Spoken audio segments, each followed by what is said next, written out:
Good evening and welcome to this December 9th, 2024 meeting of the Akron Public School Board. Roll call, please, Dr. Thompson. Mr. Alexander. Present. Miss Autry. Present. Reverend Harrison. Present. Miss Jackson. Present. Dr. Molnar. Present. Mrs. Sykes. Present. 6 present, 1 absent. Thank you. If you're able to stand, please do so for the Pledge of Allegiance. Vice President Jackson, would you please lead us? I pledge allegiance to the flag of the United States of America and to the republic for which it stands, one nation, under God, indivisible, with liberty and justice for all. Again, welcome this evening. I just wanted to share a few comments before we jump into our agenda. This is going to be our first committee of the whole meeting for the Board of Education. And it starts an important change on how we conduct our work as a board. The Committee of the Whole, or COW, is a meeting format designed to help us be more effective and efficient in serving our community. This structure gives us the opportunity to focus on in-depth discussions, asking clarifying questions, and deliberate thoughtfully on key issues before taking formal votes. The process will work in this way. The first board meeting of each month, like tonight, will be reserved as the Committee of the Whole. And during this meeting, we will review and discuss agenda items in detail, and we may or may not take action. The second board meeting of each month will be a regular board meeting where we will vote on items that were reviewed and move forward from the COW. This process helps ensure we have ample time to understand complex issues, collaborate as a team, and make informed decisions. It also strengthens our financial oversight and promotes greater transparency and accountability in our work. So let's begin tonight's discussions, and as always, feel free to reach out to myself or Superintendent Robinson with any questions about this process moving forward. And so, as I mentioned, most items we will go through the meeting as we normally do, but our main topics will be the items that will be for deliberation and discussion, and potentially moving forward to the next board's agenda. And so, the next item are recognitions, and it will be the Superintendent's Book of the Month Club winners. Dr. Robinson. Thank you, President Autry. I want to say congratulations to our top readers in November. In elementary, we celebrate first grader Brianna Ramsey from Betty Jane, who read 38 books. Yes. And we'll ask you to come up shortly. For middle school, Ariana Stevens, a sixth grader from Buchtel CLC, who led the way with 17 books read. And at the high school level, Emily Bell, a ninth grader from East CLC, stood out by reading 32 books. Let's give them a round of applause. In total, our scholars received the following milestones. K to 5, so far we've read 914 books. Middle schoolers have read 141 books, and high schoolers have read 43 books. And a special congratulations to the schools with the highest number of books read. Betty Jane Elementary, 250 books. Ennis Middle School, 63 books, and East CLC with 43 books that have been read.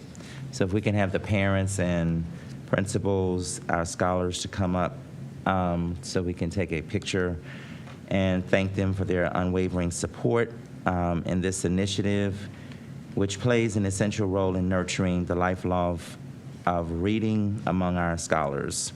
And thank you again to ACME, who supports this initiative and partners with APS and generously donating gift cards to these scholars. So if we can.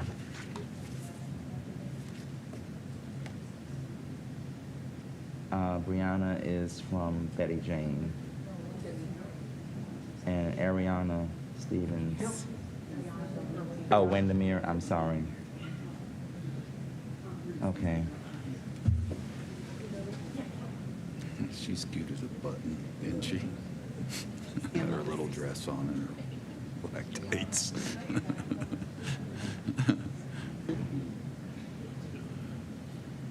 Ariana. Thank you. Nope, Ennis. Thanks, yep.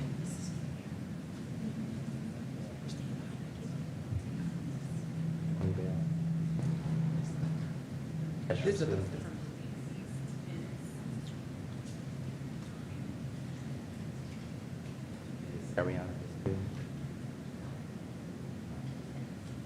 Betty Jane. Ennis. No, sorry. You guys come over. Ew. Good job.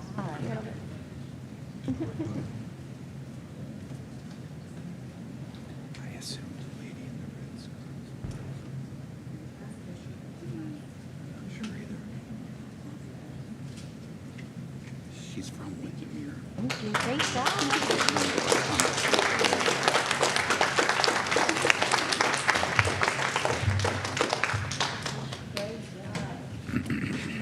Congratulations. Keep up the good work. Thank you to our families for supporting the students and for our educators and staff as well. Thank you. Good job, Brianna.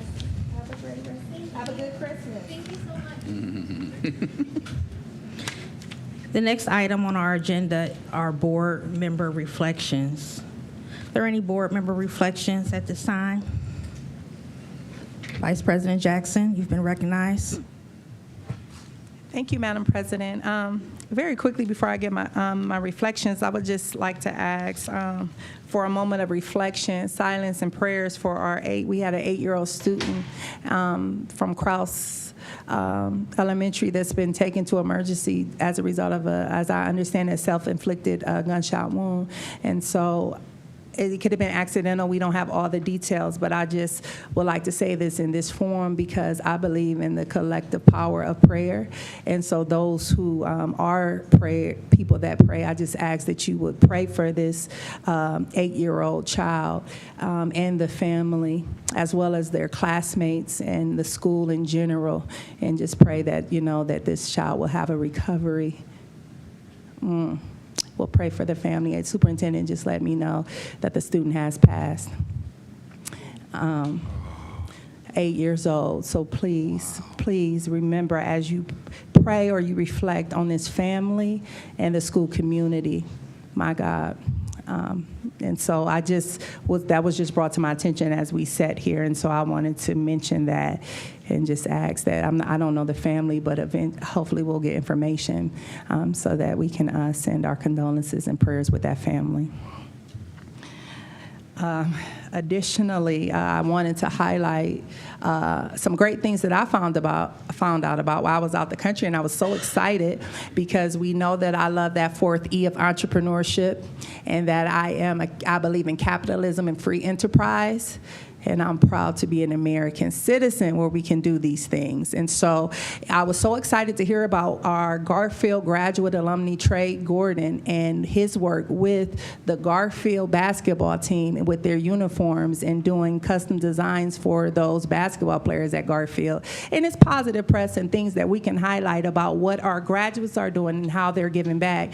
If you recall, a few months ago, Trey Gordon is the same young man who I talked about, who is over Vantas. That's his clothing brand. He donated prom suits to the students at Booked, the basketball team, and he also brought the fashion show to the art museum. And this is one of our own homegrown graduates that was stationed in Georgia and then came back to support our economy and also our community. So I just want to say kudos and thank you, Trey, for remembering your roots and giving back to your community. And also Josh Mohammed Mohammed, also known as Bari, is a graduate from East CLC, and he too gave back to the East football team with custom-made jerseys that was donated from him. He's also a designer. So again, I just want to salute these two young men and let them know we recognize your efforts. We are grateful to you for not only giving back to the schools that you graduated from, but giving back to the Akron economy and to your community. And that concludes my reflections, Madam President.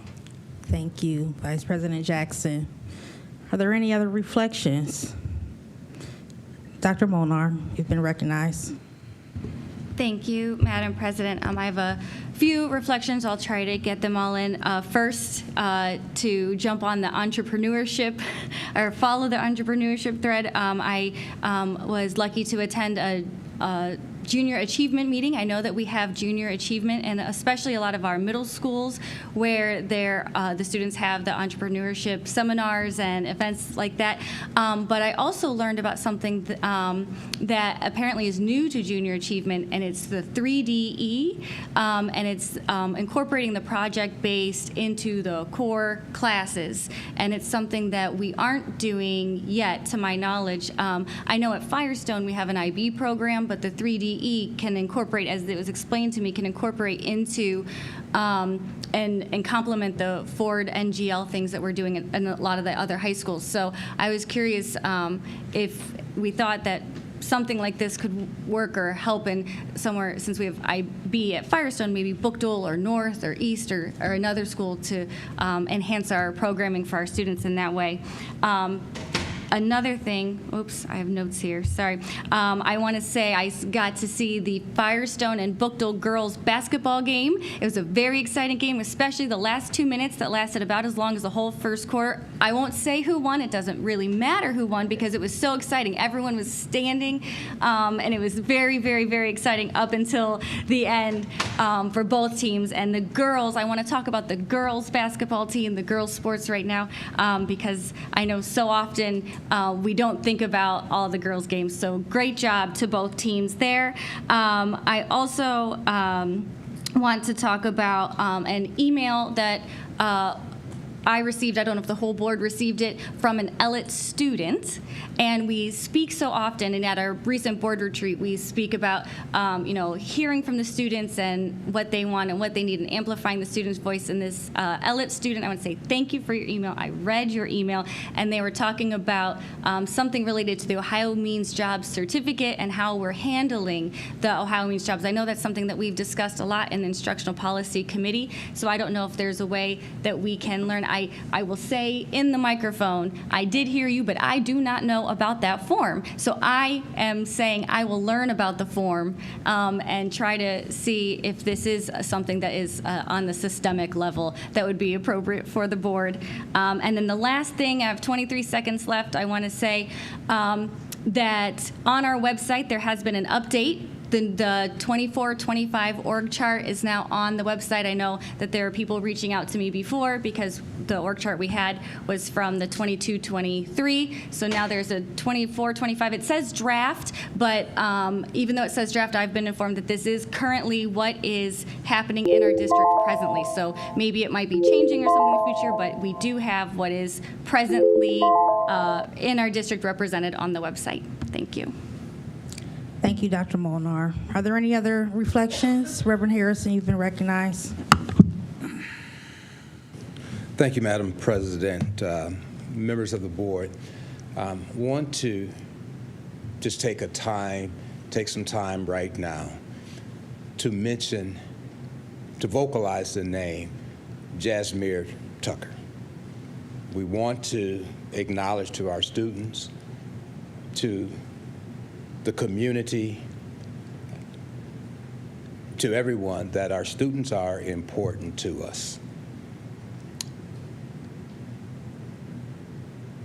Oftentimes we can conduct business and we have disagreements, as adults, we deal with day-to-day functions of whatever, but I want to use my time today, right now, to just stop and reflect on his family, his school, his classmates, his teachers, his counselors, his coaches. Nothing that we do is as important as the life of our children. The life of our children is the most important. When we make decisions, the most important decision that we should be thinking about is our kids. I just want to use the rest of my time for us to reflect on what has happened, to acknowledge what has happened.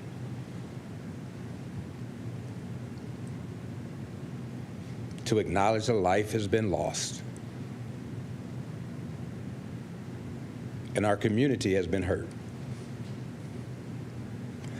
I'll sit, Madam President, but I want to use the rest of my time for Jasmine Tucker.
Thank you, Reverend Harrison.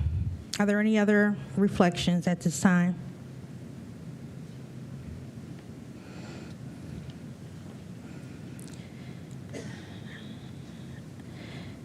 I will just share as well condolences to both of the families of the young people that have been mentioned already. Sending our condolences and prayers, healing and resolution for our city. And so since we last met, I would just like to share that I had the opportunity to attend a showcase of learning of our earliest learners, pre-K program. And we have a partnership with Art Sparks and the GAR Foundation, who helps provide a 15-week program that focuses on kindergarten readiness. And so I had the opportunity to see our youngest learners from Essex and Helen Arnold perform on the stage. And that's just always amazing to see, because it just reminds you of what's important and why we're here. And again, it's for children. And so I appreciate and thank Art Sparks and the GAR Foundation for the opportunity for our young people to have those experiences. Also, since we last met, had the opportunity to attend a roundtable discussion and was able to meet some scholars from Akron Early College. And although we didn't get to sit at the table together, we were able to talk briefly afterwards. But the presentation was around Akron's bicentennial that we are currently in the midst of. And so thank the district for the opportunity to be able to be around the children that we serve and hear from them and support them. And so that concludes my community reflection. The next item on the agenda are requests to address the board, and we do have a few here. And as I call up the first person, I will read our preamble. Kayla Lutz, if you want to approach the podium. Participants, will not be permitted to speak on matters related to vendors, business matters, formal complaints, grievances, specific student or student records, personnel matters, and potential or pending legal matters. Participants must speak on matters related to the business of the board. Please keep your comments to 3 minutes or less. The board will not respond, but will assign through the superintendent the appropriate person for follow-up. Thank you, Mrs. Lutz. You may proceed. What I came here today was to ask the board to consider renovating North High School instead of tearing down the beautiful historic building. It is on a historic list with the state of Ohio. 20-some years ago when this first started, a structural engineer did deem that the building was structurally in too good of shape to tear down. And at that time, it was stated that $18 million would restore and update the facility. Since that time, the city, and I don't know if it's the board, I don't know who's involved, but they withheld the money purposely for the repairs and updates to North High School, and here we are with the problems being greater because of not being done. Right now, a new school will cost $85 million. Restoration and upgrades to North High School is $32 million, which is a savings of $53 million that the board could put into a fund to maintain the schools in the system. From what I understand, at least 7 of the schools that were rebuilt have some of the same problems that North High School has right now. There was an agenda with the city and the board from 20 years ago. I was told that then Mayor Don Plisquelic was in contact with SUMA, and SUMA wanted the site that North High sits on. And they made a sweet deal that SUMA was going to get the site that North High sits on. Then in 2016, then the board president tried to shut down North High School and move all the kids, all 900 and some kids, to East High School, and it didn't happen. Then Dr. James, the superintendent, he told me, I've got something up my sleeve, Kayla. It's not going to happen. Well, here we are, and they're pushing to tear down North High School again. And our present mayor stated at a community meeting that he thought that where St. Thomas is presently being torn down, another beautiful building that is lost, would be a good place for North High School. That's all I have to say. I just have more questions than I have time. Thank you, Mrs. Lutz. You're welcome. Next, we have Ashley Conklin.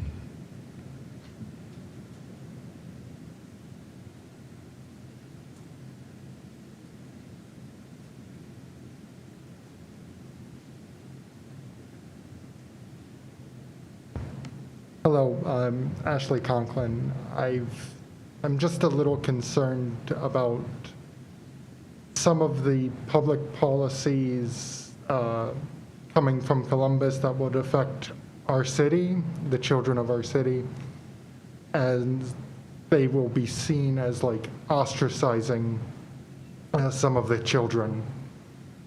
There are demands, for example, for some girls from playing girl sports and etc. And I think that will be seen by the children, and it will be seen by the children who wish to bully other children as a free pass. And so I think proactive action in order to curb those sorts of things would be helpful. it helps from the board, it helps from the principals, it helps from the teachers, all the way down, just unified message of we care about these students regardless. It makes a big difference. It makes a big difference for one teacher, from my experience, and that teacher is helped by a principal who is supportive, by a board that is supportive, et cetera, et cetera. That's all I basically have to say. I'm just concerned about the kids in my neighborhood and the bullying policies seem reactive rather than proactive. Thank you. Thank you, Mr. Conklin. It's Miss Conklin, but I'm sorry.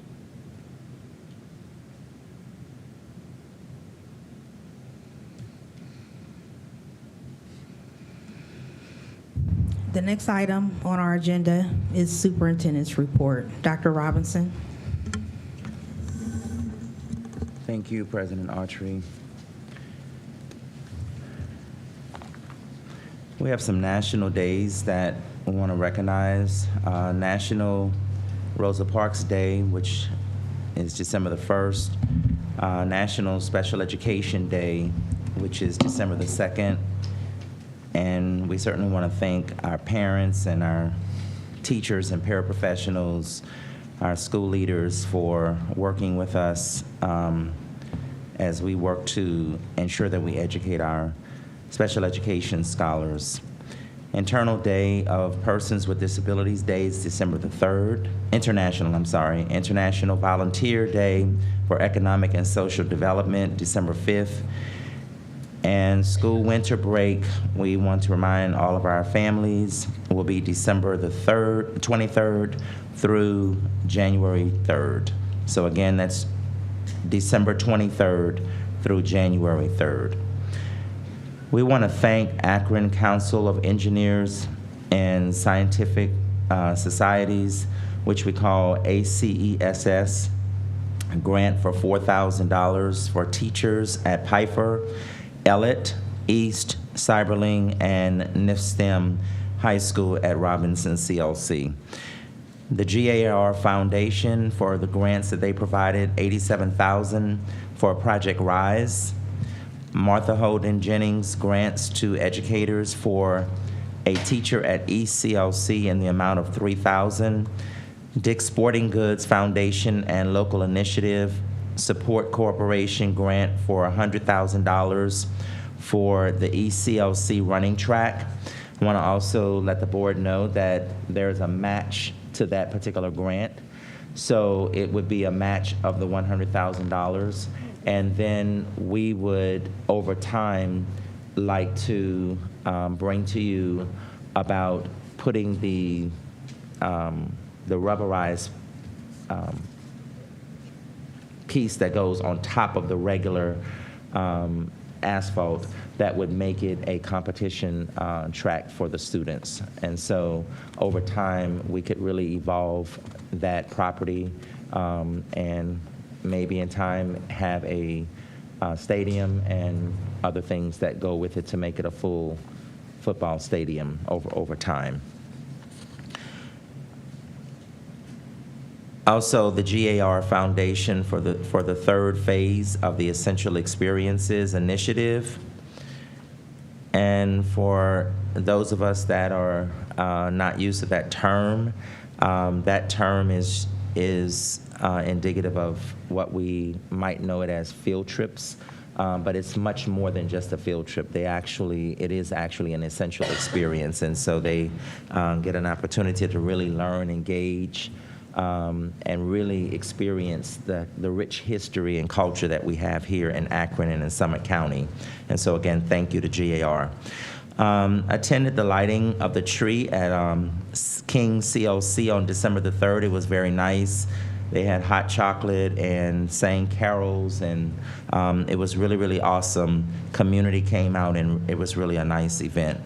Met with the Superintendent's Business and Community Advisory Committee on December the 5th. Attended the Akron roundtable luncheon where our Akron early college students participated with Mr. Dave Lieberwith, who spoke on December the 5th. The inclement weather, just to remind our families that we will do websites, we will do text robocalls, we will notify the news media as well, and so that they are aware of any procedures that have to be done with closures. And we will now do our Be Kind, 3:30.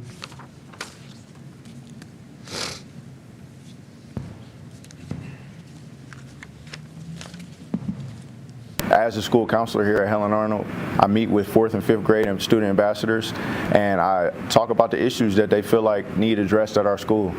And they started bringing up the fact that they want to be leaders. They want to be the voice of the school.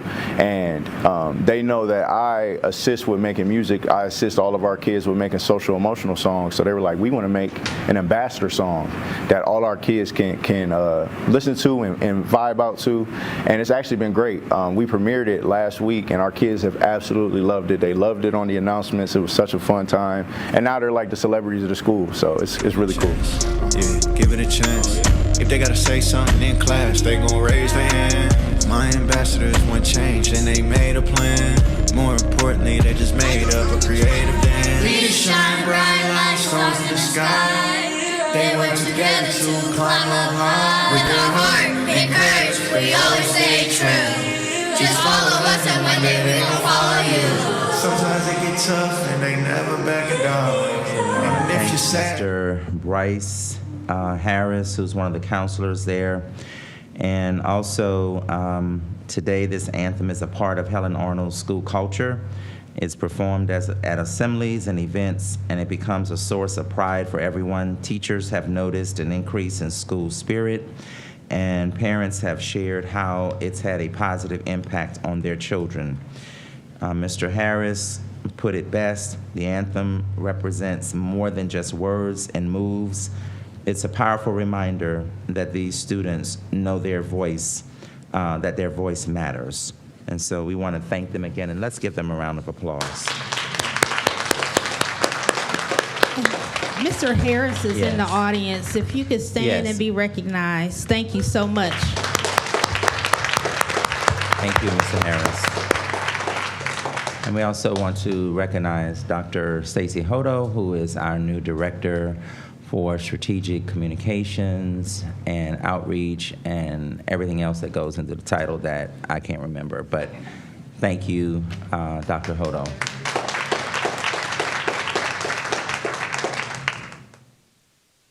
Thank you, Dr. Robinson. Are there any questions for Dr. Robinson? Dr. Molnar, been recognized. Thank you, Madam President. And first of all, loved the video. Did not know it was coming, and that is so a great example of the heartwarming things that are happening in our buildings. But the question I actually have in the superintendent's report, Superintendent, you said our winter break is December 23rd to January 3rd, and as we all know, we do so much more than teach our students. And so my question is, I know for summer break and sometimes like that, we have opportunities for students to come in and get meals and things like that. Is there anything set up over a winter break for some of the buildings? No, there is not. I'm not sure that they have ever had that here. Certainly would be something that we could look into for next year. But staff is usually all not here during that time, so I'm not sure how that would actually work. It's a very good idea, and it's something we can definitely look into for next school year. And we'll get on looking at it and investigating what we could do. But to your point, no, ma'am. Any other questions? Vice President Jackson, you've been recognized. Yes.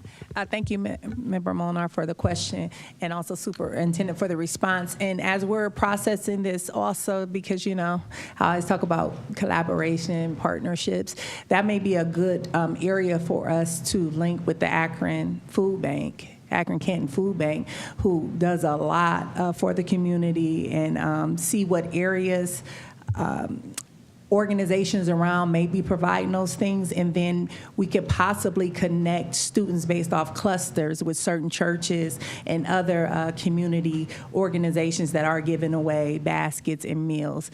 And you know how with the schools we have community CLCs. There's something that organizations created, like a community. Certain churches have that arm of their churches. I can't think what it is.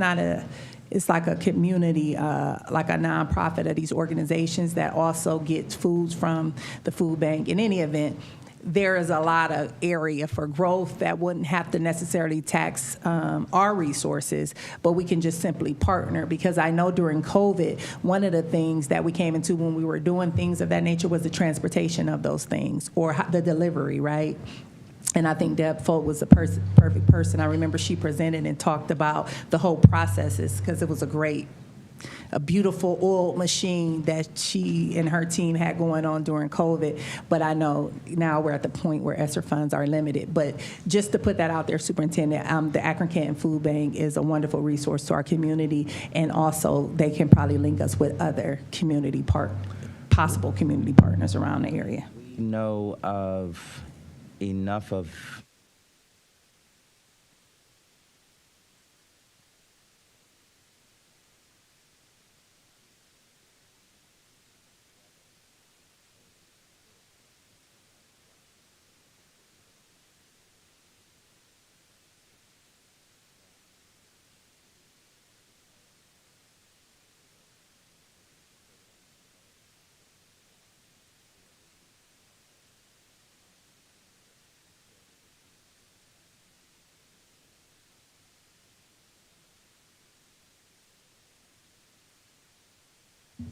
And also, I know that Mason Park, Angela, what was the Mason Park? Was it a church or something that adopted Mason Park that was given away? Yes, they do lessons in the backpack. So several schools have it, lessons in the backpack. Different churches have adopted schools. So I know Helen Arnold,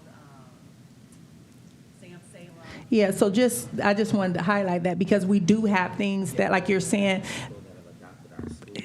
and but if we could just leverage those type of relationships, and then just have something that's ongoing, I think it's a great idea to see who already has a footprint in our schools.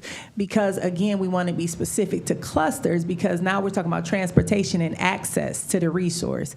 So if they have to travel, but they don't have the means to travel, then they won't have access to the resource. Whereas if the resource could be in their cluster or at their school, like the blessings in the backpack or whatever, then that would be even more convenient. And again, it doesn't have to be so much for us. So thank you both. Thank you. Thank you. Any other questions for Dr. Robinson? Seeing none, we will move on to the next item on our agenda, which is the treasurer's report. And this section will include 2 items that we would need to vote on this evening. So I'll turn the floor over to you, Dr. Thompson. Well, I don't really think we have anything to cover. That was a joke. Sorry. Jeez, tough crowd. We have the resolution 6.1 is the bond issue, and just a reminder of the advantage of issuing $15 million in bonds early in this and before this before this calendar year expires, allows that $15 million to collect investment or interest from our investments, and investments have still doing very well. So, and without arbitrage, and remember the term arbitrage is the limit the state puts on how much borrowed money can earn a public entity. However, that doesn't apply to that $15 million because it has to be a threshold over that. So that's why that particular number, it will also afford the administration the funds they need to get moving as quickly as possible on the project, and then we'll put that $15 million to spend it last so that we can earn as much interest as possible from those dollars. So that reminder of what the bond issue is, and then the 5-year forecast. My understanding is the superintendent's office has given you some information that should answer the questions, hopefully, and pass this resolution on the 5-year forecast. It remains, I can show it to you. It's on the screen if you'd like to look at it one more time. Want to see it again? The actual number?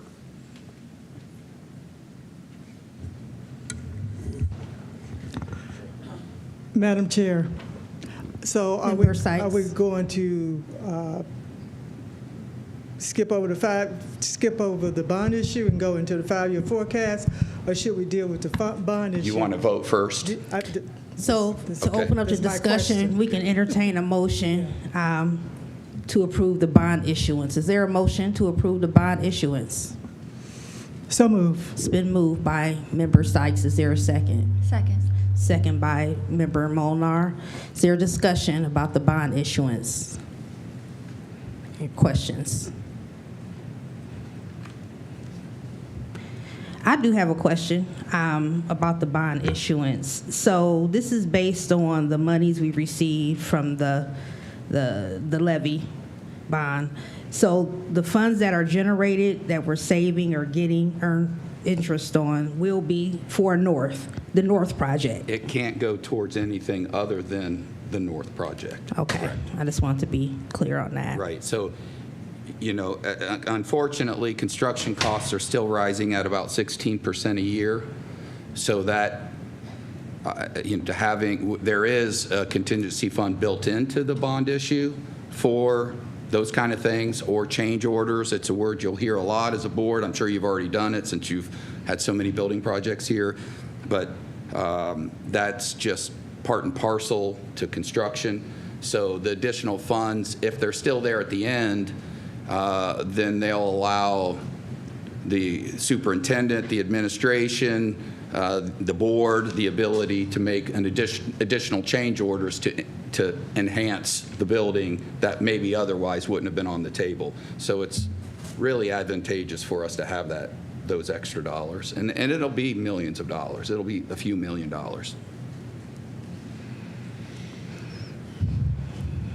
Are there any other questions on the bond issuance? Seeing none, roll call, please. Dr. Thompson? Miss Autry. Yes. Reverend Harrison. Yes. Miss Jackson. Yes. Dr. Molinar. Yes. Mrs. Sykes. Yes. Mr. Alexander. Yes. Motion carries 6-0. Thank you. And now we will have the 5-year forecast.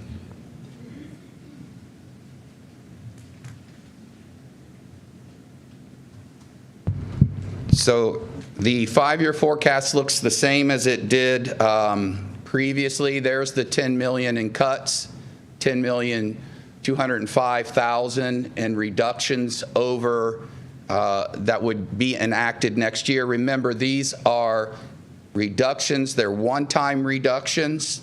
They're compounding reductions, and they go over the life of the 5-year forecast. And what that allowed us to do was to move across the bottom again. For your reminder, we will have 1 year, fiscal year 26, which will not be in deficit spending. We'll move back into deficit spending the year after, but our cash reserves hold at 86 million, 87 million, and then 72, 53, and 16 million through the life of this 5-year forecast. I think that if you take a look around across the state, many failed levies. There weren't a whole lot that passed. Thank goodness ours passed. And you also will not find very many 5-year forecasts that are in the black, meaning we have cash reserves on hand through the 5-year forecast. And remember, there's deficit spending doesn't mean you're in a deficit. And you can see here, we are not in a deficit for 5 years with those 10 million in cuts. Any questions for me? Thank you. We can entertain a motion to accept this, to open up the discussion. Is there a motion to accept the 5-year forecast? So move. It's been moved by Member Alexander. Is there a second? Second. It's been seconded by Vice President Jackson. Is there discussion or questions on the 5-year forecast? Seeing none, roll call, please. Dr. Thompson? Reverend Harrison. Yes. Ms. Jackson. Yes. Dr. Molnar. Yes. Mrs. Sykes. Yes. Mr. Alexander. Yes. Ms. Autry. Yes. Motion carries 6-0, and it will be submitted tomorrow morning, first thing. Thank you. Next on the agenda is approval of the previous meeting minutes. 9.1 is approval of the meeting minutes from Monday, November the 4th. Are there any additions or corrections to the meeting minutes from Monday, November the 4th? Seeing none, we'll have them as presented to us. Is there a motion to approve those minutes? So move. It's been moved by Mr. Alexander. Is there a second? Second. It's been seconded by Member Harrison. Is there any discussion? Dr. Molnar, you've been recognized. Thank you, Madam President. I was under the impression that this was going to be a planning meeting, not a voting meeting. I understand that we were going to be voting on but we received an email, we'd be voting on the treasurer's items that we just voted on. However, in the discussion that we had on Friday, it was that all other voting items would be moved to our actual voting meeting on Wednesday. And so with that, I make a motion to move this and any other votes to the voting meeting on Wednesday. Could you restate your motion? I make a motion to move this vote and all other. I make a motion to move this vote and the items that I spoke to you about on Friday, if you'd like me to go through here. The items listed on the agenda here, if you want, I can go through each individual one to save time, or I can do it each time it comes. Just state your motion. I make a motion to move this vote to Wednesday's voting meeting because I believe this is how we are I'm still unclear how we're handling these cows. So if what I need to do, I make a motion to move the vote to the voting meeting. The vote of the minutes? The vote of votes, because this is not a voting meeting. This is a cow meeting. This is the board's meeting, so the board can conduct the meeting as it chooses. We can vote or not. So it can be both and. So I'm making a motion to do what we said we would do. So which item? The minutes? Because that's what we're on. That's what's on the floor right now. Starting with the minutes. Is there a second?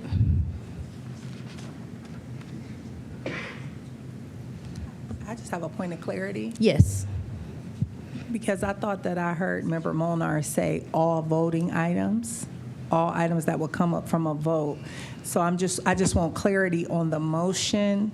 Is it just one motion, Member Molnar, that any voting items just be moved to Wednesday? I just wanted that clarity because you said one thing originally, and I just want to see what we're doing because just for the minutes, I don't. I appreciate the clarity, and I'm sorry. I am also very confused because we've never had one of these cows before. I think it will be apparently easier to do it section by section because since we were told this would not be a voting meeting. So for this motion, I make a motion to move. It would be 9.1 and 9.2, which are the voting on the minutes, the vote of them to the, I have a question afterwards, the voting of 9.1 and 9.2 to Wednesday's meeting. And then my follow-up question is that what we're supposed to be doing right now? Is there a second? A point of clarity? Yes. And the reason I keep saying point of clarity because Member Molnar is asking a question and then it's getting called for the vote. And I would like clarity to the question because as she stated, like this is our first cow. And I thought I heard you say something, Madam President. So can I just get clarity before I do any vote or second my colleague's vote? Because what I felt, as what Carla Jackson heard, is that she asked, is this what we're supposed to be doing? And I just wonder, is anyone around is anyone can answer that? Like, is this in order? Is it both? Just so I can know what I'm saying. Again, it's the board's meeting, and it's the board's will. The intention of the cow was to have the opportunity to discuss in detail, in particular, the items under personnel, business affairs, and consent agenda, which is our main items. But we're able to vote on what needs to be voted on. And so if it's the will to move the minutes, we can. Again, it's the board's meeting, and how the board conducts the meeting is up to the board. So it's here for our consideration, and I don't know if I answered the question or not, but we can vote or not vote on any particular item. Okay. And so right now on the floor is Dr. Molnar's motion to not vote on the meeting minutes tonight and to move that to Wednesday's meeting. So am I clear on your motion? Yes. So because we planned for this to be a non-voting meeting and that this is the meeting that we are building an agenda and moving items to our voting meeting agenda, then because this is a voting item, I am making a motion to move the voting item to the voting day. So 9-1 and 9-2 move to Wednesday.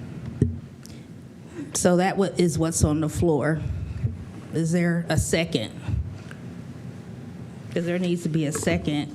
And it's not meant to be so restrictive, and we're trying to, I guess, build the meetings how the board needs to have them. And so I appreciate flexibility in the matter as we try to find what works best for this board. So is there a clarifying question? I'm going to Member second Harrison? that. I'm going to second the motion for the purpose of discussion. It's been seconded. Is there a discussion? It's been seconded by Mr. Harrison. And now we can have discussion and question. I'm kind of unclear, and so I want to understand. The Member Molnar is saying that because we have said this was going to be a committee of the whole and not voting, that we should not be voting on items. So I'm unclear, because the standard items that do not materially change the course of business, the minutes,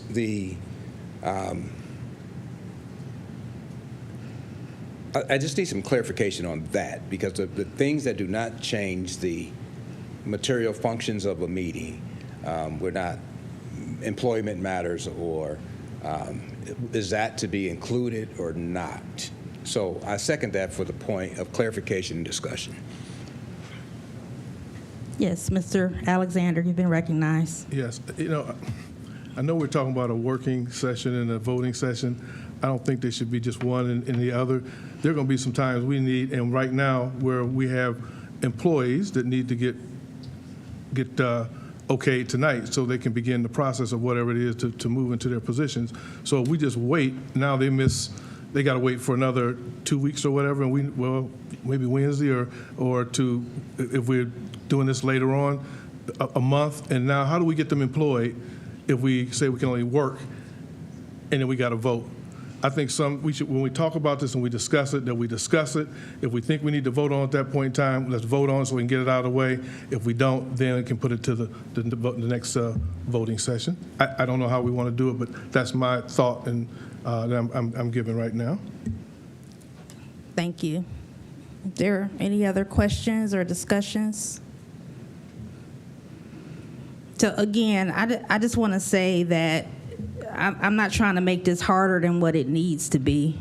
I've listened to this board in general state they need more time to consider items before voting at the same meeting. and this also trying to keep in mind that the business of the board or the district has to move as well. And so because it is the board's agenda, you can vote or not vote on items. It's not some law that says we can only do one or the other, because it's our meeting, and so we get to decide. And it's okay if we want to wait and vote on the minutes for the next meeting, and I think that's the motion that's on the floor. That's like not a deal breaker for me. That's what's on the floor. So it's been moved, it's been seconded. Is there any other discussion? Yes. I know we're trying something new, and it's not always easy or perfect the first time anybody tries anything. And so I'm happy that we are having discussion, we're figuring this out, but whatever it is we end up doing, I think it is important to be able to have some sort of clarity or expectation or routine, because the public should know if we're voting on things, when we're voting on things, what we're going to vote on. And so even if there are what feels routine items, we vote on them every time because it's important every time. And so whatever it is that we end up doing, I would like some sort of, I'd like to be able to have confidence in the consistency of it once it's established. Thank you. Is there any other discussion, questions? Vice President Jackson?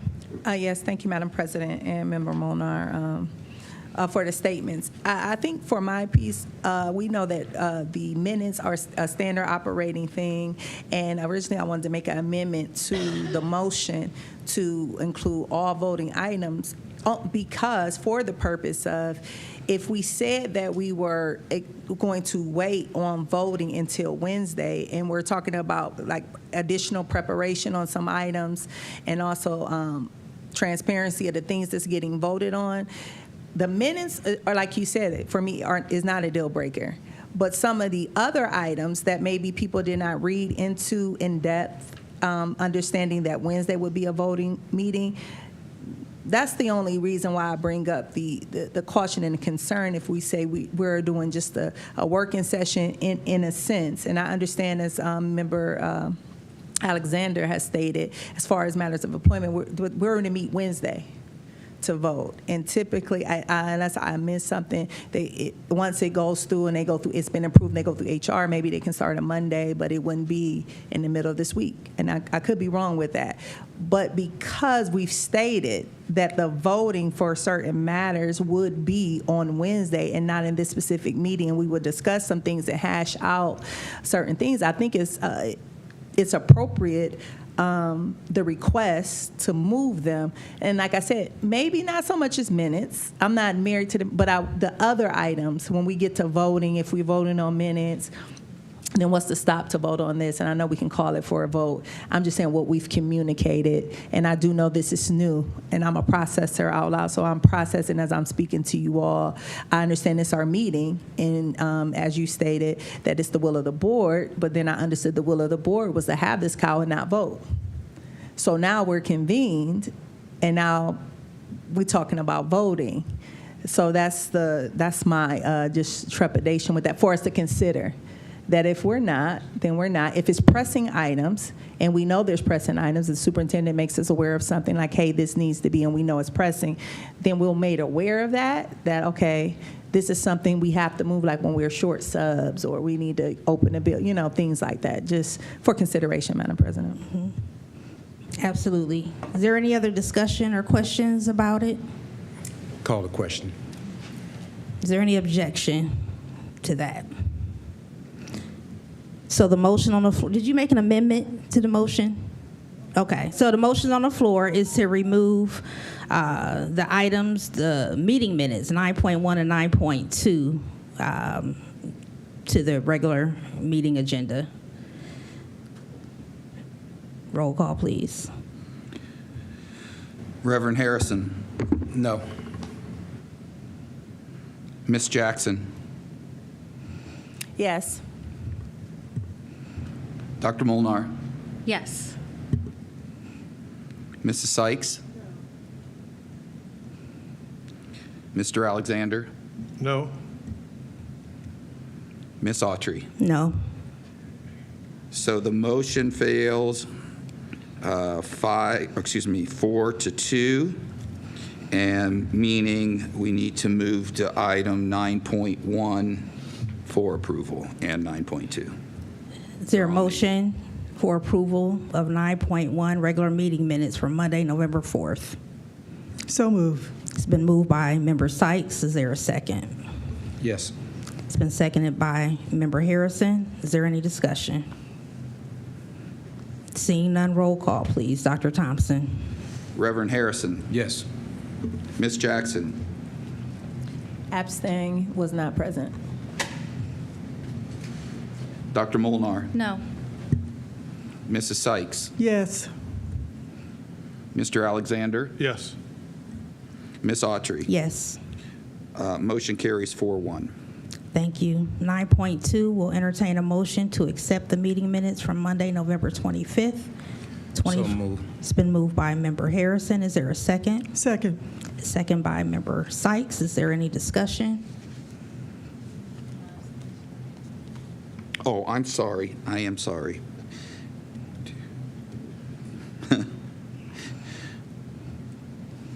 So it is 4-1 with one abstention. Sorry. Thank you. Thank you. And did you get Harrison and Sykes. Okay. Yes, Any yes. discussion? Seeing none, roll call, please. Dr. Thompson. Ms. Jackson. Abstain, was not present. Dr. Molnar. No. Mrs. Sykes. Yes. Mr. Alexander. Yes. Ms. Autry. Yes. Reverend Harrison. Yes. Motion carries 4-1 with one abstention. Thank you. And I do apologize. I think I skipped over a whole section. I skipped President's report. And so I'm just going to circle back because it's just really something quick. I just wanted to bring to this board's attention an opportunity for a workshop on negotiations as we're coming to that time. And so I did ask that it be put on everybody's calendar. Pebble and Wagner is providing some of those workshops. So if anyone is interested in that, it is there for us to take advantage of. And also, I just wanted to acknowledge, it was mentioned earlier about the retreat. I want to thank Deborah Keys for her time in assisting this board and trying to help us learn how to work and govern together effectively. And so hopefully that is something that this board is willing to continue moving forward. And so that's actually all that I had. And I apologize that I skipped over that. I don't believe there's been any committee meetings since we last met, but if each chair could please state their next meeting. 8.1, legal contracts, board policy. That next meeting is Dr. Molnar. Yes. Thank you, Madam President. So, legal committee, we have 3 items that we are adding to next Wednesday's agenda. There are copies of the 3 policies in your packets today. We have 8510 wellness, 5200 attendance, and 5136 personal communication devices.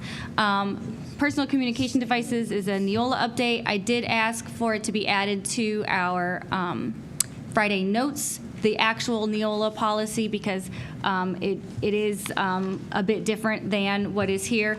Unfortunately, if we click on that, we don't have access to it, so I have requested access. And so just to let my colleagues know, if you'd like to review that item, you might also have to request access and then be granted access. So hopefully we'll have all that Monday. So these would be a second read. However, I don't know if today's meeting would count as a second read, and then it would be a third read on Wednesday, or what the intention is, because this is our first cow. So I will leave that up to the rest of the board if today is the second read or if Wednesday is the second read, but those are the 3 policies being brought from policy committee to the whole board. Thank you. And so I will have to get clarification on that. So that's one of those kinks you have to work out when you're trying something new. So I will find out if this would count as a second read today for the cow. Thank you. And did you say your next meeting? Our next meeting is next Monday at 5:30. That would be December 16 at 5:30. Thank you, Dr. Molnar. Finance and Capital Management. Thank you, Madam Chair. The next committee meeting was actually scheduled for December 16th at 4:30. However, we have canceled the Finance Committee meeting. I think given the various meetings that we have had, that we will have covered those items that we would have normally planned to discuss on the 4th, on the December 16th. Therefore, I think that we can cancel the next meeting. I am incredibly disappointed. Thank you. Instructional policy, student achievement. Vice President Jackson. Thank you. The fantastic, phenomenal Instructional Policy Committee will be meeting in the 2025 new year on January 6th here in our boardroom at our regularly scheduled time. Thank you. Thank you. And Equity Committee, Mr. Alexander. Yes, we have no report, but we will be meeting tomorrow briefly at 5:30. Equity Committee will meet tomorrow evening at 5:30 for a brief meeting. Thank you. Thank you very much. And so, next on the agenda, we already dealt with the minutes. So we start with the first section of personnel recommendations. Dr. Robinson.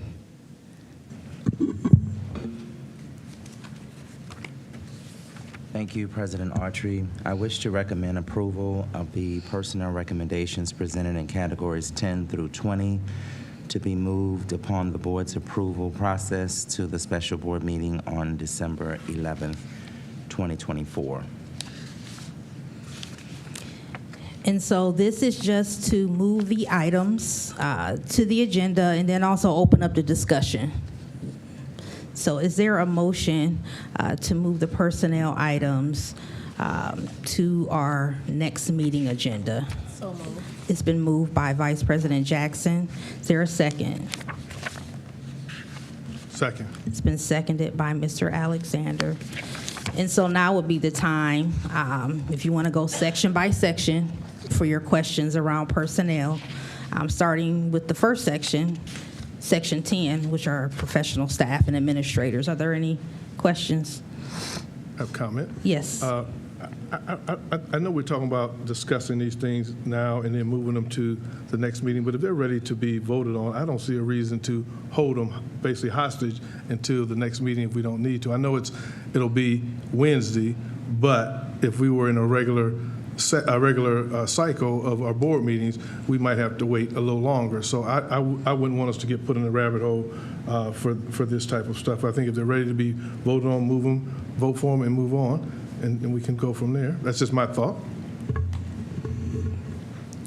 Reverend Harrison, you've been recognized. Madam Chair,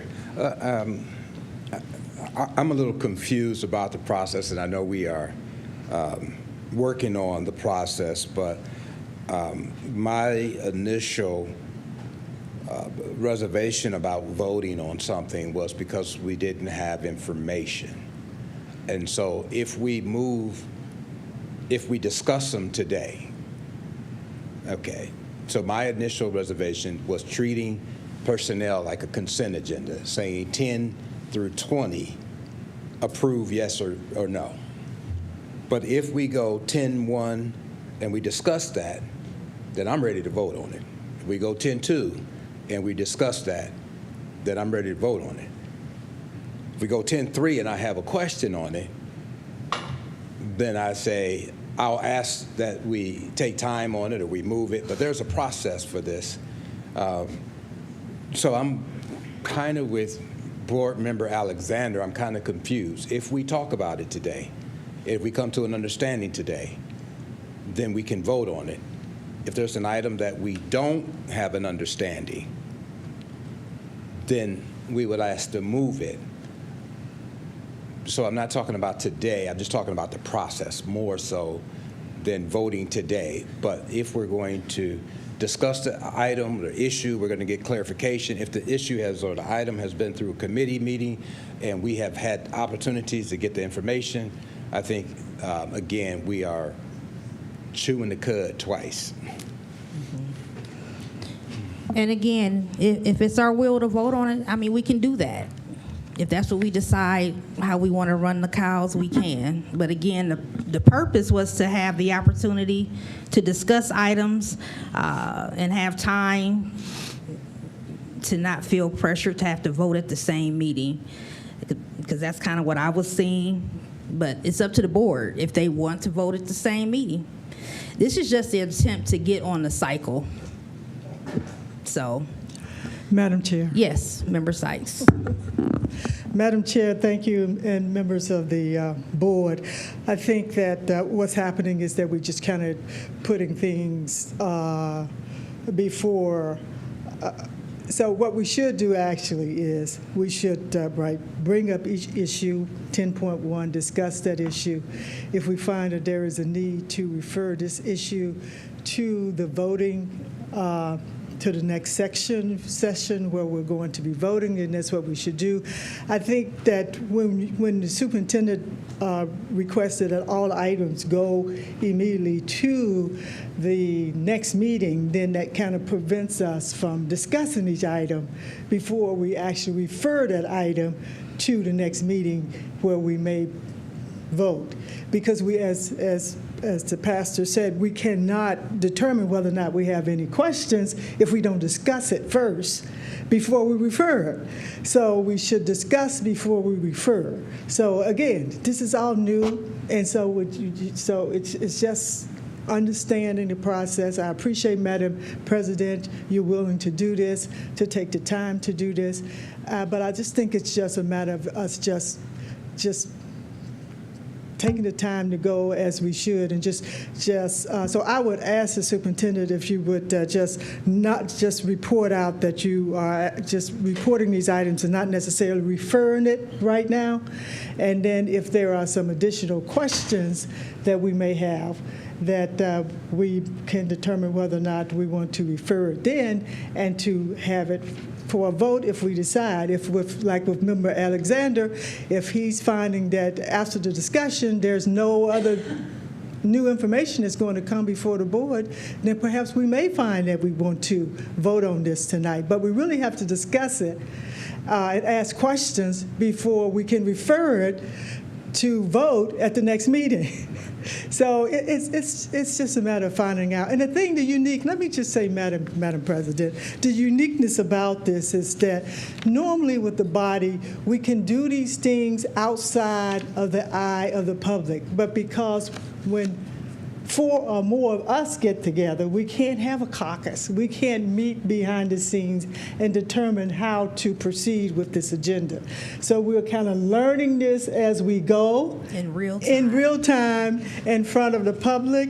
So thank you and forgive us as we go through this process, but we will get there. Yes. I just appreciate you being willing to have a working session so that we can have the time to talk about these issues. So I would just ask Madam Chair, if you would allow the superintendent to just, if you could just kind of rescind your recommendation and allow our board members to just kind of go through each one of these, and then we can decide which one we want to refer and which one we want to vote on tonight. That's okay.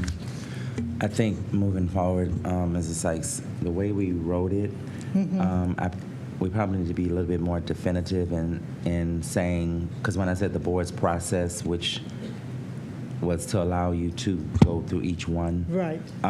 So we just need to rewrite it so that it says that, so I can resend that. Right, that we want to go through each one, Yeah. and then after each one, we can decide whether or not we Yeah. want to refer. And you can, Or vote, yeah, you can vote on it Yes. tonight if you so choose to.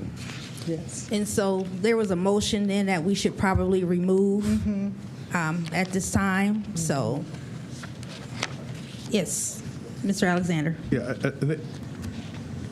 so that we can be expeditiously and move in a timely manner, could we look at, let's say, like 10.1 through 10.4? If anybody has questions on 10.1 through 4, ask their question, and we can discuss it, versus going by each one of these things. So we're going to be here all night going through each line by line. But if we go through section by section and there's a question on that specific item, then we can say yay or nay, and we can move on. I think we make it too difficult, and it's really not difficult. Right. So if we're in agreement, the motion is removed from the floor to move it forth, because we'll have the discussion now. So we can just, as I was going to state, section 10. With the unanimous consent to remove it. Is that what you're saying? If there's no objections. So section 10 is professional staff and administrators. And so there's 4 items in section 10. I don't know if there's any questions around that. Reverend Harrison? I have a question. Thank you, Madam Chair. Item 10.3, assignment of Title I. Just for my clarification, what determines when we have a current job and we switch it from, let's say, a general fund to a title fund, what determines why we're switching that? Pastor Harrison, so there are certain guidelines that we have to follow for Title I, Title II, Title III, Title IV, and so forth. And so when you're talking about certain positions that are going to be directly in front of children, or that really, like tutors, those positions are, just an example, is a position that could be placed on title, on federal dollars, which it does save us on the general side, but we're paying for it out of title funds. So it's just the criteria that we have to follow, and they tell us what that is. And as long as we meet that criteria, then we could use that position or pay for that particular program out of the title funds. Did that answer your question, Reverend Harrison? Yes. Do you have further clarification? No, I just wanted to, we're here for personnel. I wanted to introduce Judy Newser and Patty Russell, who are from the HC department, and myself, of course, Yamini Atkins, and we're here to answer any questions you have. Thank you. Are there any other questions in section 10? Dr. Molnar? Thank you. And this is a general question also as we continue to work on the COW process. Are there any items in section 10 or other sections that could have been brought through some sort of, or listed in a committee first? So we would have seen the positions were coming in advance versus the first time that we see, not the names of the people, but the number of positions that are coming to the board's voting agenda. So we were actually going to do that this month, but we will start that in January, where we bring the personnel matters to the Finance Committee, and then those questions would be asked then, which may even save time when you have the next COW, that you're not, people may still have questions, but it will have already gone through the Finance Committee. Thank you. Any other questions in that section? Section 11.1, retirements, resignations.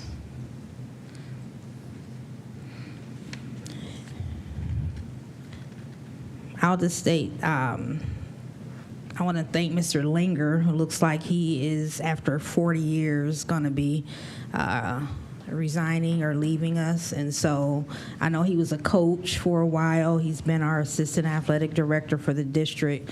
Just want to thank him for all of his service. Madam President, I want to thank you for saying that, because he has been around a long time and done a lot of work with a lot of students, and a lot of his students still come back and see him and talk to him about what he has done for them and helped them throughout their school and their athletic careers. Thank you. Thank you. The next section is supplemental contracts. And so, questions, Reverend Harrison. Reverend Harris. Thank you, Madam Chair. Item 12.1, we list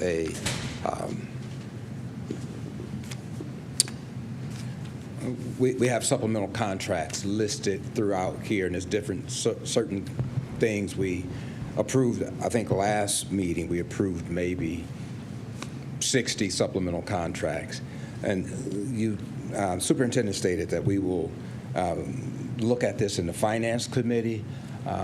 But I just have some questions. I talked to the treasurer. I have some questions on the number of people that we approve at one time through supplemental contracts. And sometimes it's hard to pick a name out because we are in an open meeting. But with the superintendent stating that we will look at this in the Finance Committee, I will ask my questions there because there's a lot of questions. Thank you. Thank you. Are there any other questions around supplemental contracts in Section 12? Vice President Jackson. I have a question in regards to if, because for some of these, if it's a designation for like wrestling coaches, one is a male for male, one is for female, and it's two different stipends or the contracts is being paid. How does that work in the sense that they're not getting paid the same time, like two different payments for one job while they're on the clock for another job? Do you understand where I'm? So why does one person have the boys' contract and the girls' Yeah, like are they practicing at different times or on different dates, or is it just one should it just be one contract for the being the coach They for are wrestling? two separate sports that have two distinct schedules, the game schedules and different things like that. So, there could be different practice nights. Boys are Monday, Wednesday, and Friday. Girls are Tuesday, Thursday. It depends on the school. But you will see that typically with the smaller enrolled sports like bowling, golf, and wrestling. Yeah, because if there's just one girl that's wrestling, and I'm saying this because I feel like I heard someone say like at a specific school it wasn't a full girls team. And I'll get those facts by the next time we meet because I like to just deal in real facts. Mm-hmm. But so if that's the case and it's one girl, who is she practicing with? That's a good question. So if, and that's why I'm asking this question, because if in fact it's one girl on a wrestling team and there's a full boy wrestling team, and she's going through drills or something with the boys, then that's what I'm saying about my question. Mm-hmm. Should it be, not to say that a person shouldn't get paid, but shouldn't it be one, like why are they're getting two supplemental contracts and they're doing the same thing at the same time? Do you understand? Right, absolutely. Okay. And I think that, there are, again, the Ohio High School Athletic Association does have two very distinct girls and boys, and we do have the two supplemental contracts that are outlined in our collective bargaining agreements. Okay. Mm-hmm. But I can get further information if you want to. Oh, yeah, I'm going to get further information, too, for clarity, because I actually had someone ask me this question, and that's why I'm asking you all, with my exact example that I gave you. But like I said, I'm going to make sure whenever, and it'll be offline, like that I come to you with the facts, because then, so that it's clear. Right, and we can, I can also monitor this. Yes. Mm-hmm. Thank you. Reverend Harrison, you've been recognized. Thank you, Madam Chair. My question would be simultaneous contracts. Okay, so we got the girls, we got the boys, we got one coach getting paid two individual contracts at the same time. And I think that would, for me, that succincts what my question, supplemental contracts, are we paying two contracts at one time? And if we are, would that not be better to pay one contract, boys and girls wrestling, boys and girls badminton? Well, we do have some schools that do have two different individuals, that one does the boys golf team, one does the girls golf team. You know, again, something that we can consider and do a 50-50 split, or however we want to look at that. Just also, we have to just keep in mind, all these are listed, these different contracts in the collective bargaining agreement. So they're separated out in that manner.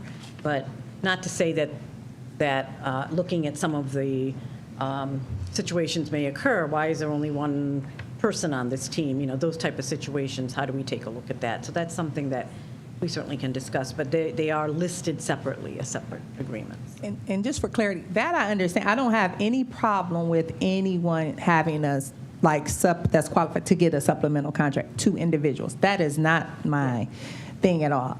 I'm saying when one person. Yeah, why two separate? Yeah, that's the only thing that you know, that I just wanted clarity on. So. Thank you. Are there any other questions in that section for supplementals? Okay, seeing none, the next section, 13, is for substitutes. Any questions or comments around the substitutes?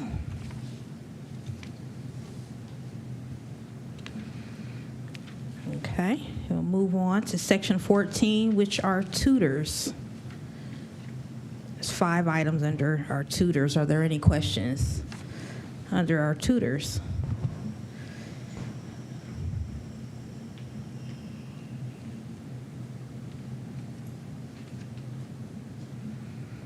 Okay. There's no items under 15 for support staff. The next section is 16 paraprofessionals. I'm sorry. That's a question about the tutors. I'm back to the tutors. Yes, you've been recognized. And it is a HR question. If a teacher, a contractual teacher, I understand doing her or his or her contractual hours, right? They're serving in the role, you know, their classroom teacher. If for out of school time or after hours, could a teacher then also, you know how some teachers serve as coaches and they get a supplemental contract, could then a teacher also receive a contract to be a tutor? We do have that situation with the Akron after-school programs, where certified teachers are providing tutoring services, and it's funded through the Akron after-school. Okay, and so with, like, for instance, you know, teachers, they may be a math teacher, they're working with their kids, and like some teachers may stay after hours. They're not getting paid necessarily, like they're just great teachers. And so they're like trying to do extra. How would they go about, like, is there a certain process that they should go about to seek compensation? I'm just curious for my own. This is not, like, no teachers are banging on my door. There are provisions for teachers in their contract that we'd have to follow. For instance, if there's extended time or some kind of provision that may apply in any given circumstance that we'd have to look at if there is something going on an ongoing basis, or if we have them assigned to something after their regular work Okay, hours. I was just curious because I saw like $33.84, and I just like, hey, if I'm a teacher and I'm already helping 6 kids after school, then how can I just say, add me to the list? I'm already certified, and I'm here Monday and Wednesday doing extra tutoring for my kids because I'm passionate. And so I just wanted to, it was just my own curiosity. Thank you. Thank you. Anything else around tutors? Okay, section 16 is paraprofessionals.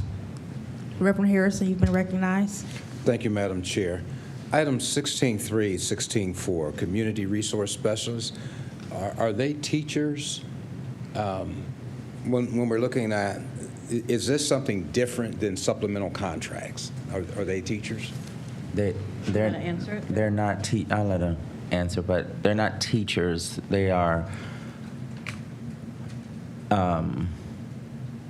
I guess you would consider them like a guest lecturer. They really are the ones that are helping the kids prep them and get them ready for these plays and the musicals that they have to engage in.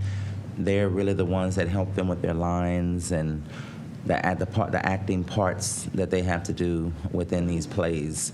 That's the work that they do. But I can let Patty add more to it if you. Yeah, so community resource specialists, it's a position that sort of just encompasses a variety of different professionals that we bring into schools to support different programs. So you do tend to see them a lot at Firestone and Miller South as they're coming in to assist students learning how to do like technical sets, lights, sound for theater productions, learning how to build sets. And then you see them as well at Miller South and Firestone in performing arts. You see it might be sometimes the community resource specialist might be like a really talented like strings player that's coming in to do private strings lessons for a small group of students. So their functionality depends on what program they're serving, but they are community professionals that have a really specific skill set that they're bringing to benefit our students. Thank you. Thank you. Are there any other questions under Section 16? Dr. Molnar, you've been recognized. Thank you, Madam President. For a lot of the items, it will say like name, position, effective, and then another column that says like new, replacement, et cetera. So I was wondering in 16.1, is this new, is this replacement, and then what kind of do we use to determine when we list that information? Well, okay, so 16.1 that's a resignation, so we wouldn't list a newer replacement. But for 16.3 and 16.4, it hasn't traditionally been our practice to list newer replacement for as-needed positions.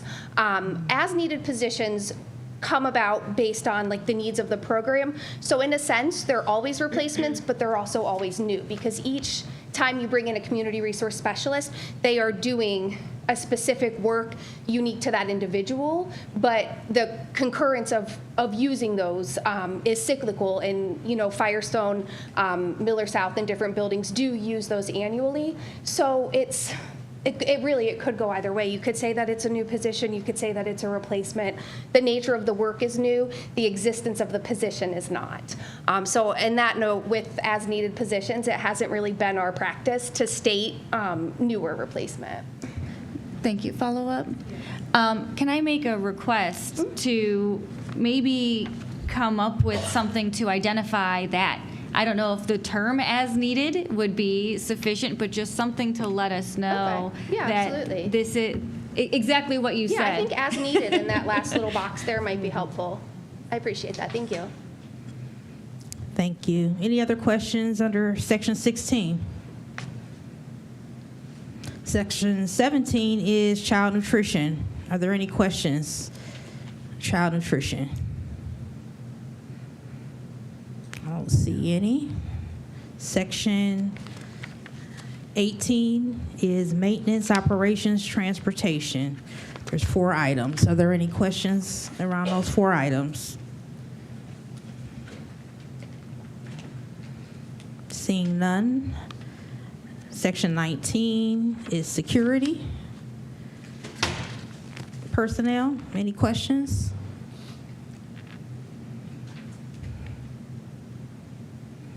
I don't see any. Vice President Jackson, you've been recognized. Yeah, so with the resignation of safety team members, what is our process? Like, how quickly do we fill these resignations?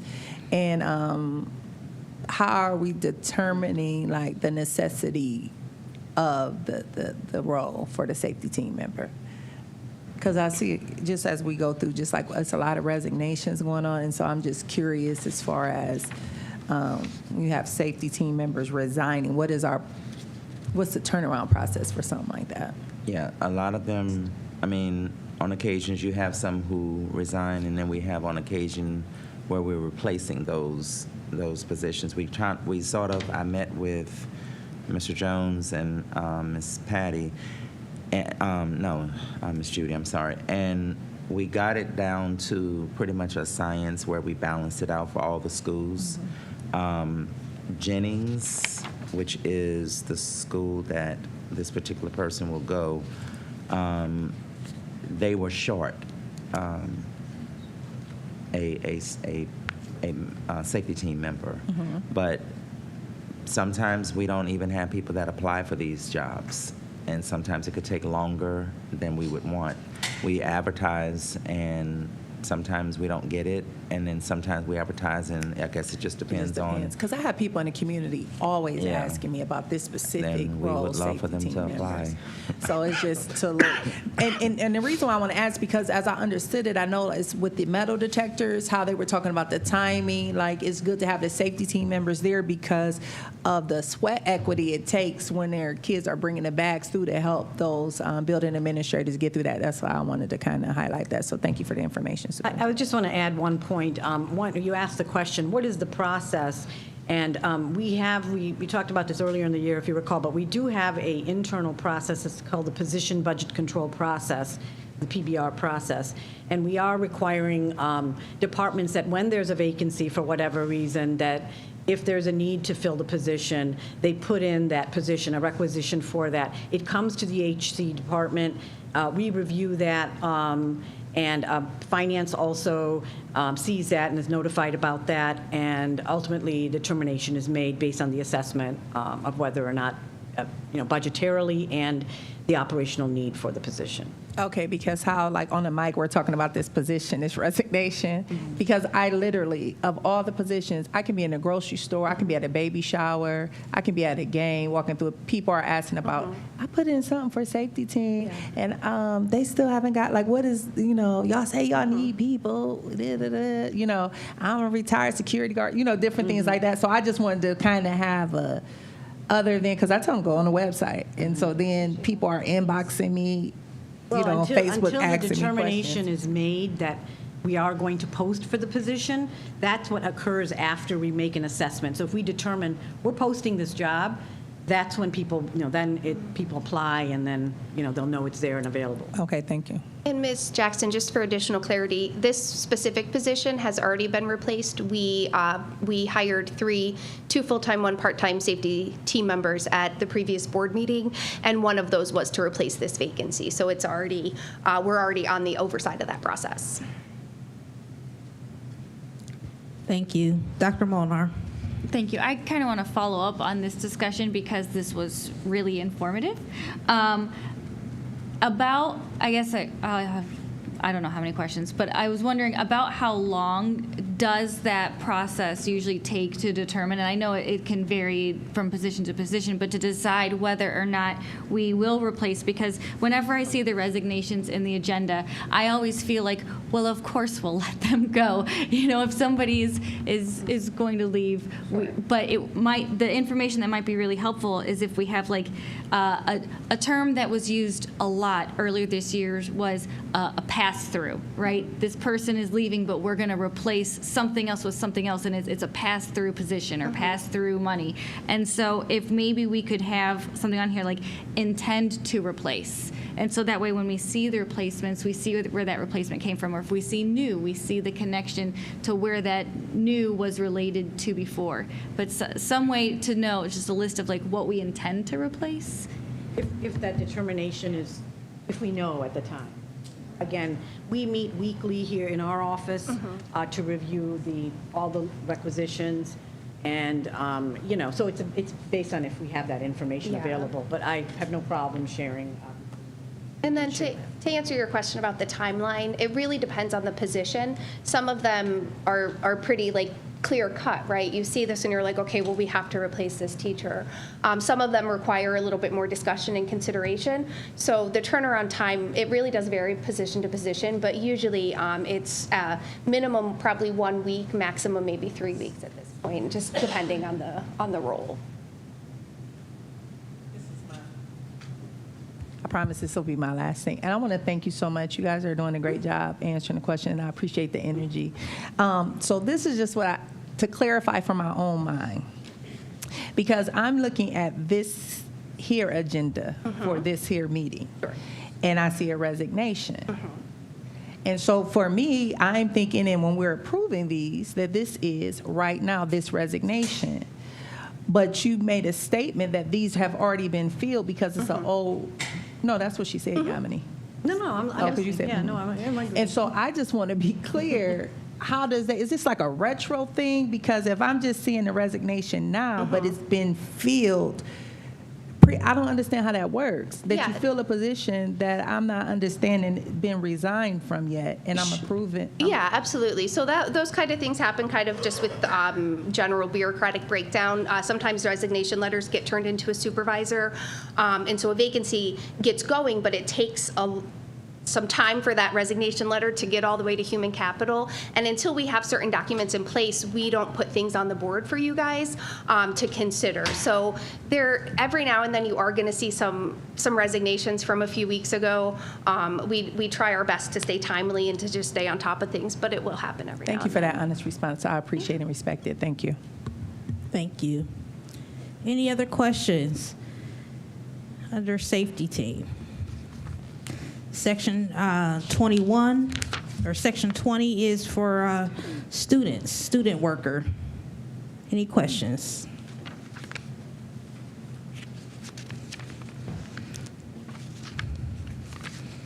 So that actually concludes the personnel recommendation section.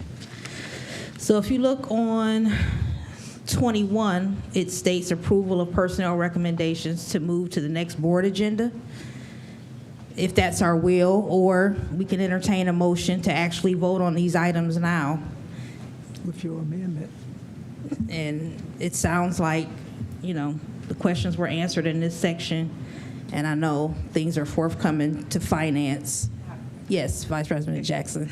Okay, the student worker for like $11 and some change. What is the job?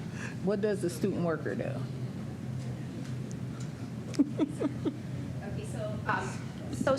It's a student custodial worker.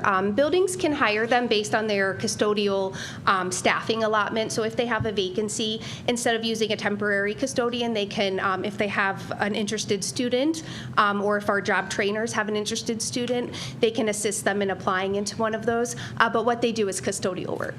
Excellent. Thank you for that. And see, this is my problem. Is because when those stonemasonry, when I asked about those kids who have an excellent teacher at Bookdale, and they're in the masonry program, and I said, why can't they get hired? I heard a lot of reasons as why they could not, but they can be hired to be custodians. So I'm going to leave that there, and I want someone to follow up with me, because I know those students do quality work.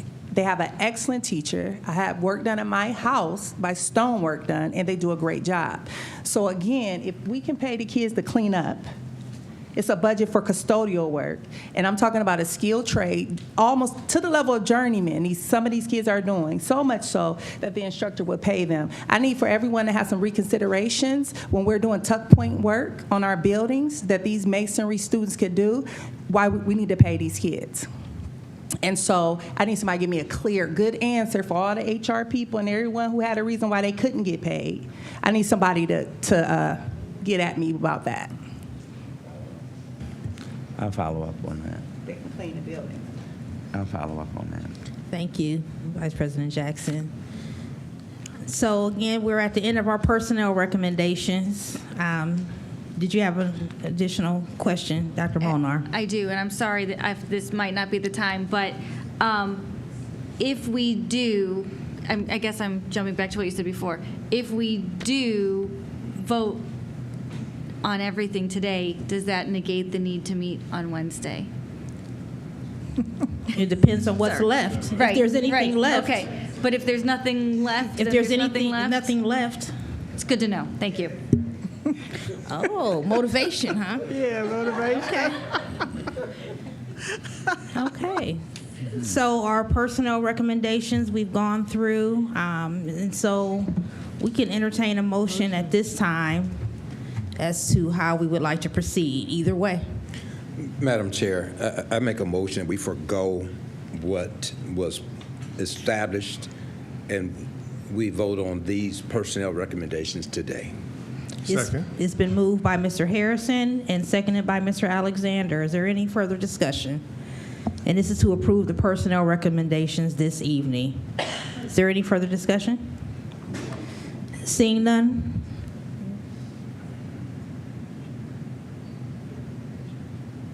So, Dr. Robinson, you can make the recommendation. That makes sense. Yeah. So, President Archery, I wish to recommend approval of the personnel recommendations presented in categories 10 through 20 for approval this evening. Thank you. It's been moved by Mr. Harrison and seconded by Mr. Alexander. Is there any further discussion? Seeing none, roll call, please. Dr. Thompson. Dr. Molnar, Yes. Mrs. Sykes, Yes. Mr. Alexander, Yes. Miss Autry, Yes. Reverend Harrison, Yes. Miss Jackson. Yes. Motion carries 6-0. Thank you. And so the next item, 22.1, and Dr. Molnar actually already referenced this, so we should probably just decide right now when it comes to the cows and any potential policy readings.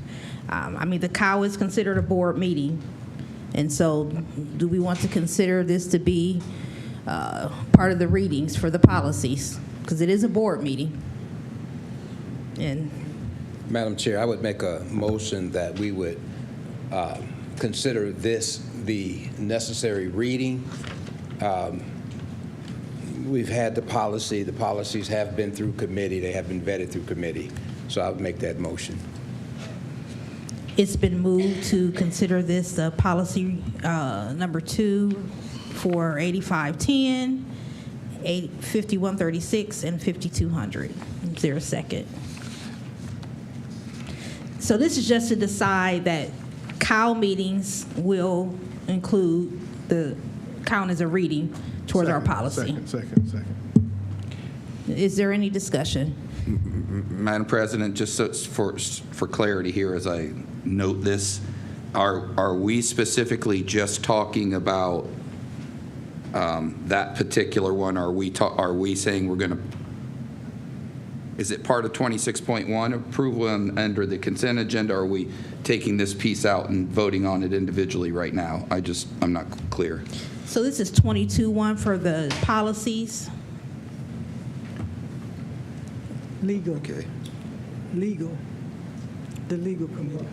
Yeah, legal contracts and board policy. And for clarification, we aren't voting to approve the policies. We are just recognizing them as a second The reading. second read. Right. Okay, So thank you. I don't know. No, if that we- helps. I understand now. Okay. Okay, that makes sense. Got it. So it's been moved, it's been seconded, and is there any further discussion? Seeing none, roll call, please. Mrs. Sykes? Yes. Mr. Alexander? Yes. Miss Autry? Yes. Reverend Harrison? Yes. Miss Jackson? Oh, I'm sorry. Okay. Dr. Molnar? Yes. Motion carries 5-0. Okay. And so next is our consent agenda, which does include the items in 23 and 24. And so are there questions about the donations? Reverend Harrison, you've been recognized. Madam Chair, I would ask that we would remove item 23.4, 23.5, 23.6, and 24.1 from the consent agenda.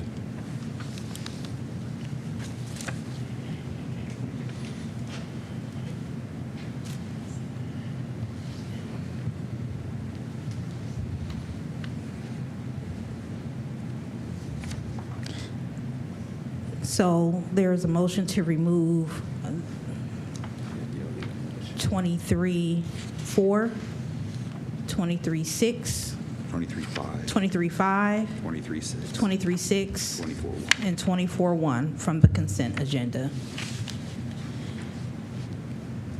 Is there a second? Discussion. Discussion? Thank you, Madam President. Since we are on the, we're going through the process of a committee as a whole, so because it's on the consent agenda, then we actually can, as opposed to removing it from the consent agenda, we can discuss it on the consent agenda before we determine whether or not we want it to stay on the consent agenda for the next meeting. So did you, Madam President, may I ask? So did you want to discuss these items now? Yes. To determine whether or not we want to move these over to the consent agenda for the next board meeting? Yes. Is that what you asked? Okay. Okay. So you want to discuss those items? I withdraw my motion. Okay. Motion has been withdrawn. And 23.4, GAR Foundation Grant Award. Reverend Harrison. Yes. Madam Chair, I want to make sure that we are discussing the partnerships that we have with the community and want to publicly acknowledge the GAR Foundation for their steadfast support of Akron Public Schools. We have a couple of items that they fund, and when we say a couple of items that they fund, I've totaled in this agenda $87,000, covering a variety of things. So GAR is funding for our students who do not have beds. They are purchasing beds and for our students. And not only are they purchasing beds, but they're purchasing bed linen. And not only bed linen, but they're purchasing the services to deliver those beds, linens. So we want to certainly acknowledge GAR as a community partner for the social needs of our kids, the material needs. But they also are partnering with us in essential experiences that allow some kids to go to the zoo, and it may not seem to be a big thing for a person to go to the zoo. But when you live in a neighborhood that the zoo is located in, and you never go to the zoo because you can't afford it, it's a big thing.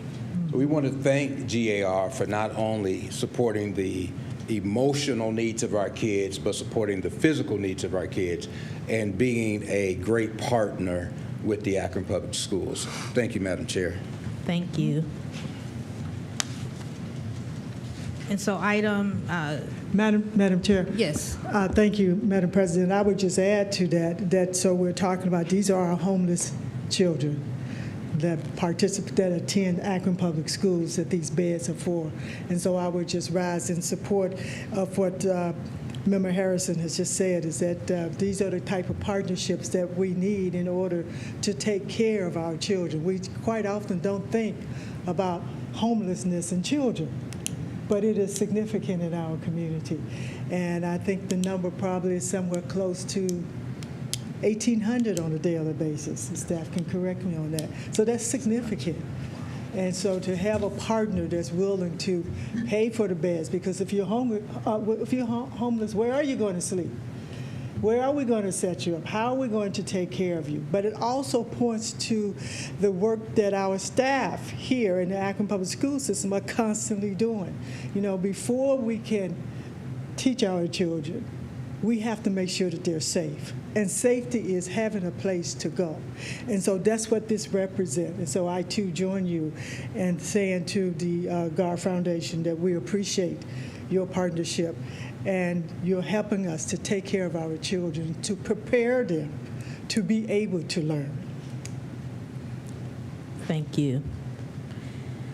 And so 25.5, do you have additional questions, Reverend Harrison? I think it's 23.4. 25.6. 23.5. I want to take the time to also thank the Martha Holden Jennings grant, $3,000 at East High School. And we have a school budget of $573 million, and we need every penny of that, but we also need additional resources.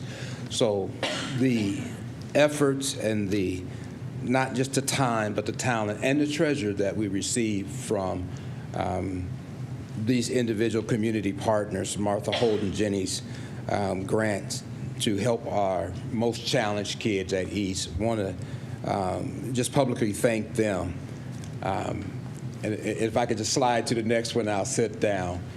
Dick's Sporting Goods, the foundation that has provided a $100,000 grant that we will match for the students at East High School. As the superintendent mentioned, this is the beginning of a sports complex, and the beginning of anything takes partnerships. So we want to thank Dick's Sporting Goods for their $100,000 investment in our students. And we want to encourage anyone else who have few dollars, large or small, to invest in Akron Public Schools because we certainly appreciate it, and we just always want to acknowledge the contributions, large and small. Thank you, Madam Chair. Thank you. Yes, Vice President Jackson. Yes, I just have a question. So, and I concur with everything that my colleagues have said about GR's phenomenal things. I believe strongly in community partnerships, and that's yes. But I have a question, like there are people, like when I mentioned these young people who are graduates from our schools that give things to our school, and even when I don't recall Trey Gordon being on the agenda or acknowledged when it was thousands upon thousands of dollars worth of tailor-made suits that he gave. And I'm going to tell you why I'm saying this, because this is a record. And so then anyone can access this record and these agendas years down the line. And so that's legacy. And they're doing it from their heart, and they are our graduates. So I just want to say this in this type of forum because there may be a process. There's people who give in various amounts. And so even with Josh Meir, with Bari, and the jerseys that they donated, I'm sure that there is an actual financial amount that can be assigned to that. How do they go about being documented and recognized in this type of format more than just on my reflection? So I'll let Ms. Deborah. But a lot of times it never gets to my office. So if it's something that they're just doing a partnership with a particular school, and it happens frequently, no ill will intended, it's just that they're partnering with that school.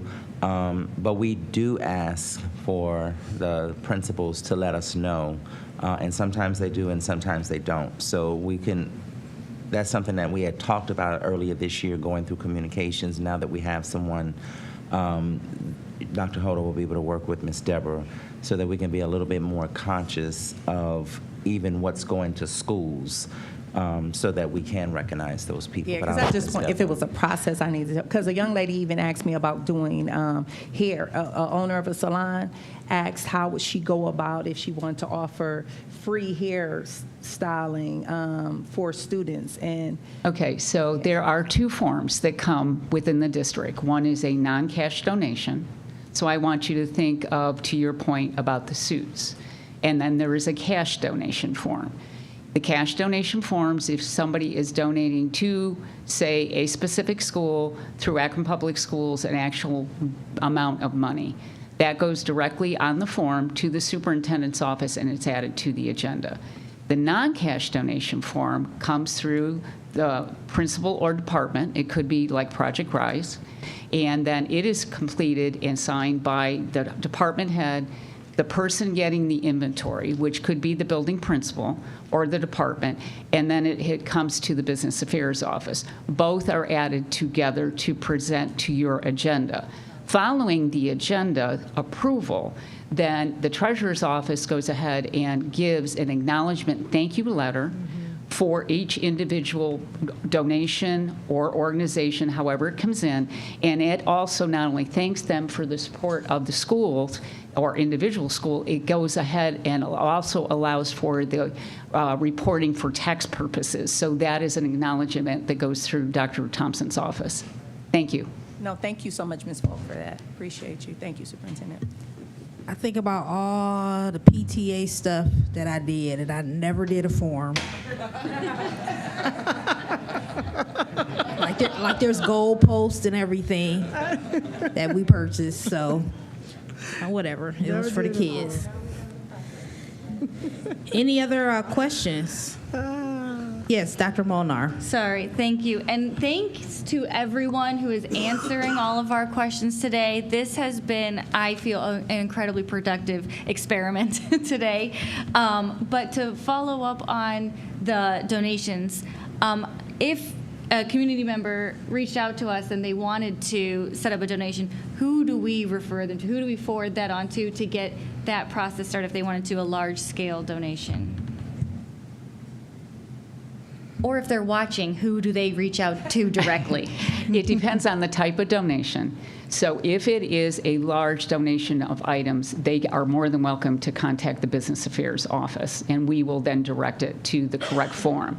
If it is a cash donation, we usually refer them to the treasurer's office because there are ways that we would take the money in that is very specific, some of which you approve to be put into specific funds. Other ones, sometimes it's important to understand that we also have a part in the Akron Community Foundation, and somebody can go ahead and donate to the Akron Community Foundation on behalf of us and designate it that way. So many times it's the treasurer's office that handles those large types of donations. You're welcome. Thank you. Are any other questions around the consent agenda? And so now, as we've reached the end of the consent agenda, this is the time to move to approve it now or move it to our next board agenda. And so we'll entertain a motion. Madam President, I make a motion that we vote on these items that we've talked about and discussed and vote on them tonight and get them off the agenda. Thank you. It's been moved by Mr. Alexander to vote on the consent agenda this evening. Is there a second?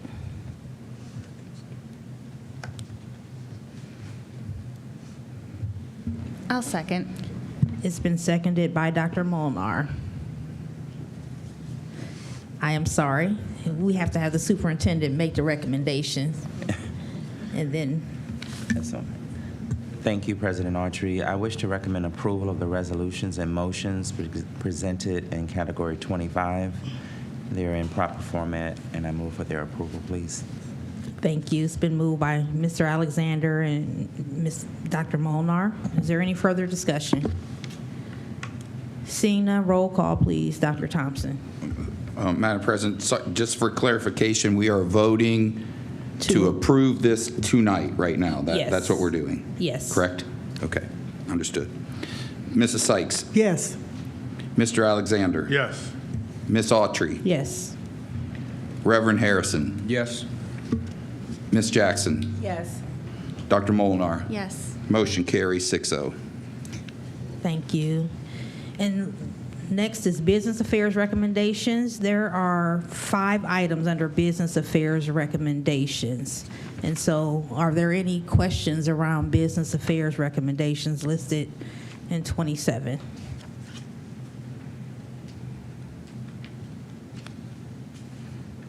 Dr. Molnar. Thank you once again, Madam President. My question for not necessarily any item specifically, but these items in general, I heard that, or remember that for the personnel, maybe bringing those through Finance Committee. For Business Affairs, are those also potentially going through Finance Committee in the future, or is there a place for them to come to the board before the main agenda? We would bring it to finance unless the board wants it brought somewhere else. Y'all told me to bring it to finance. Our agendas are getting long. Do you want it to go somewhere else or finance? Not finance?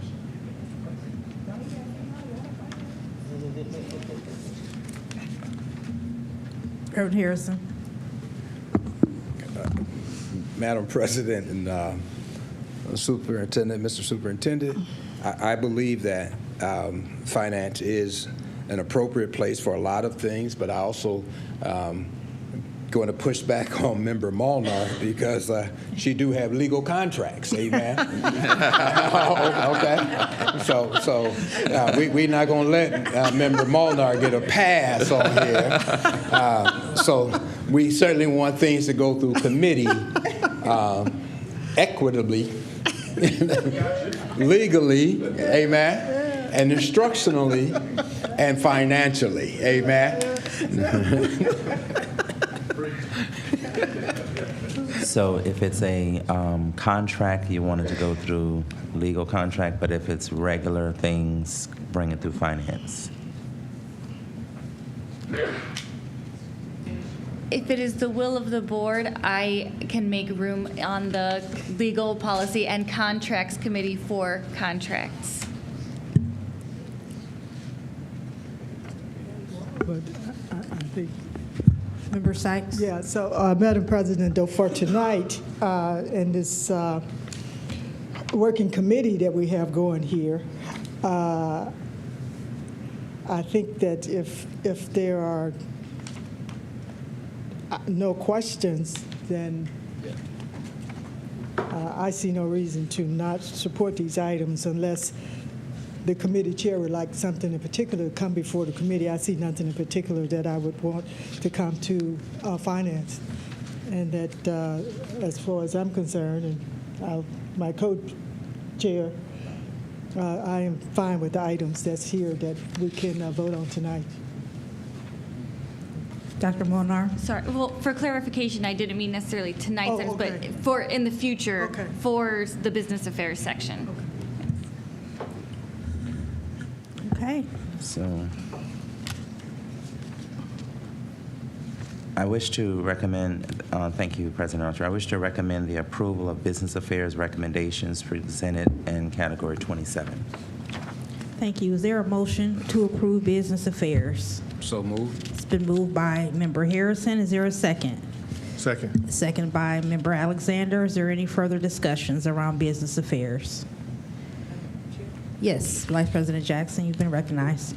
Thank you, Madam President. I just have a general question. So, because we're Akron, and I am so Akron, 330, Rankin, all the way through Garfield. I'm just curious, how do we come up with the contracts for like the landscaping, the snow removal?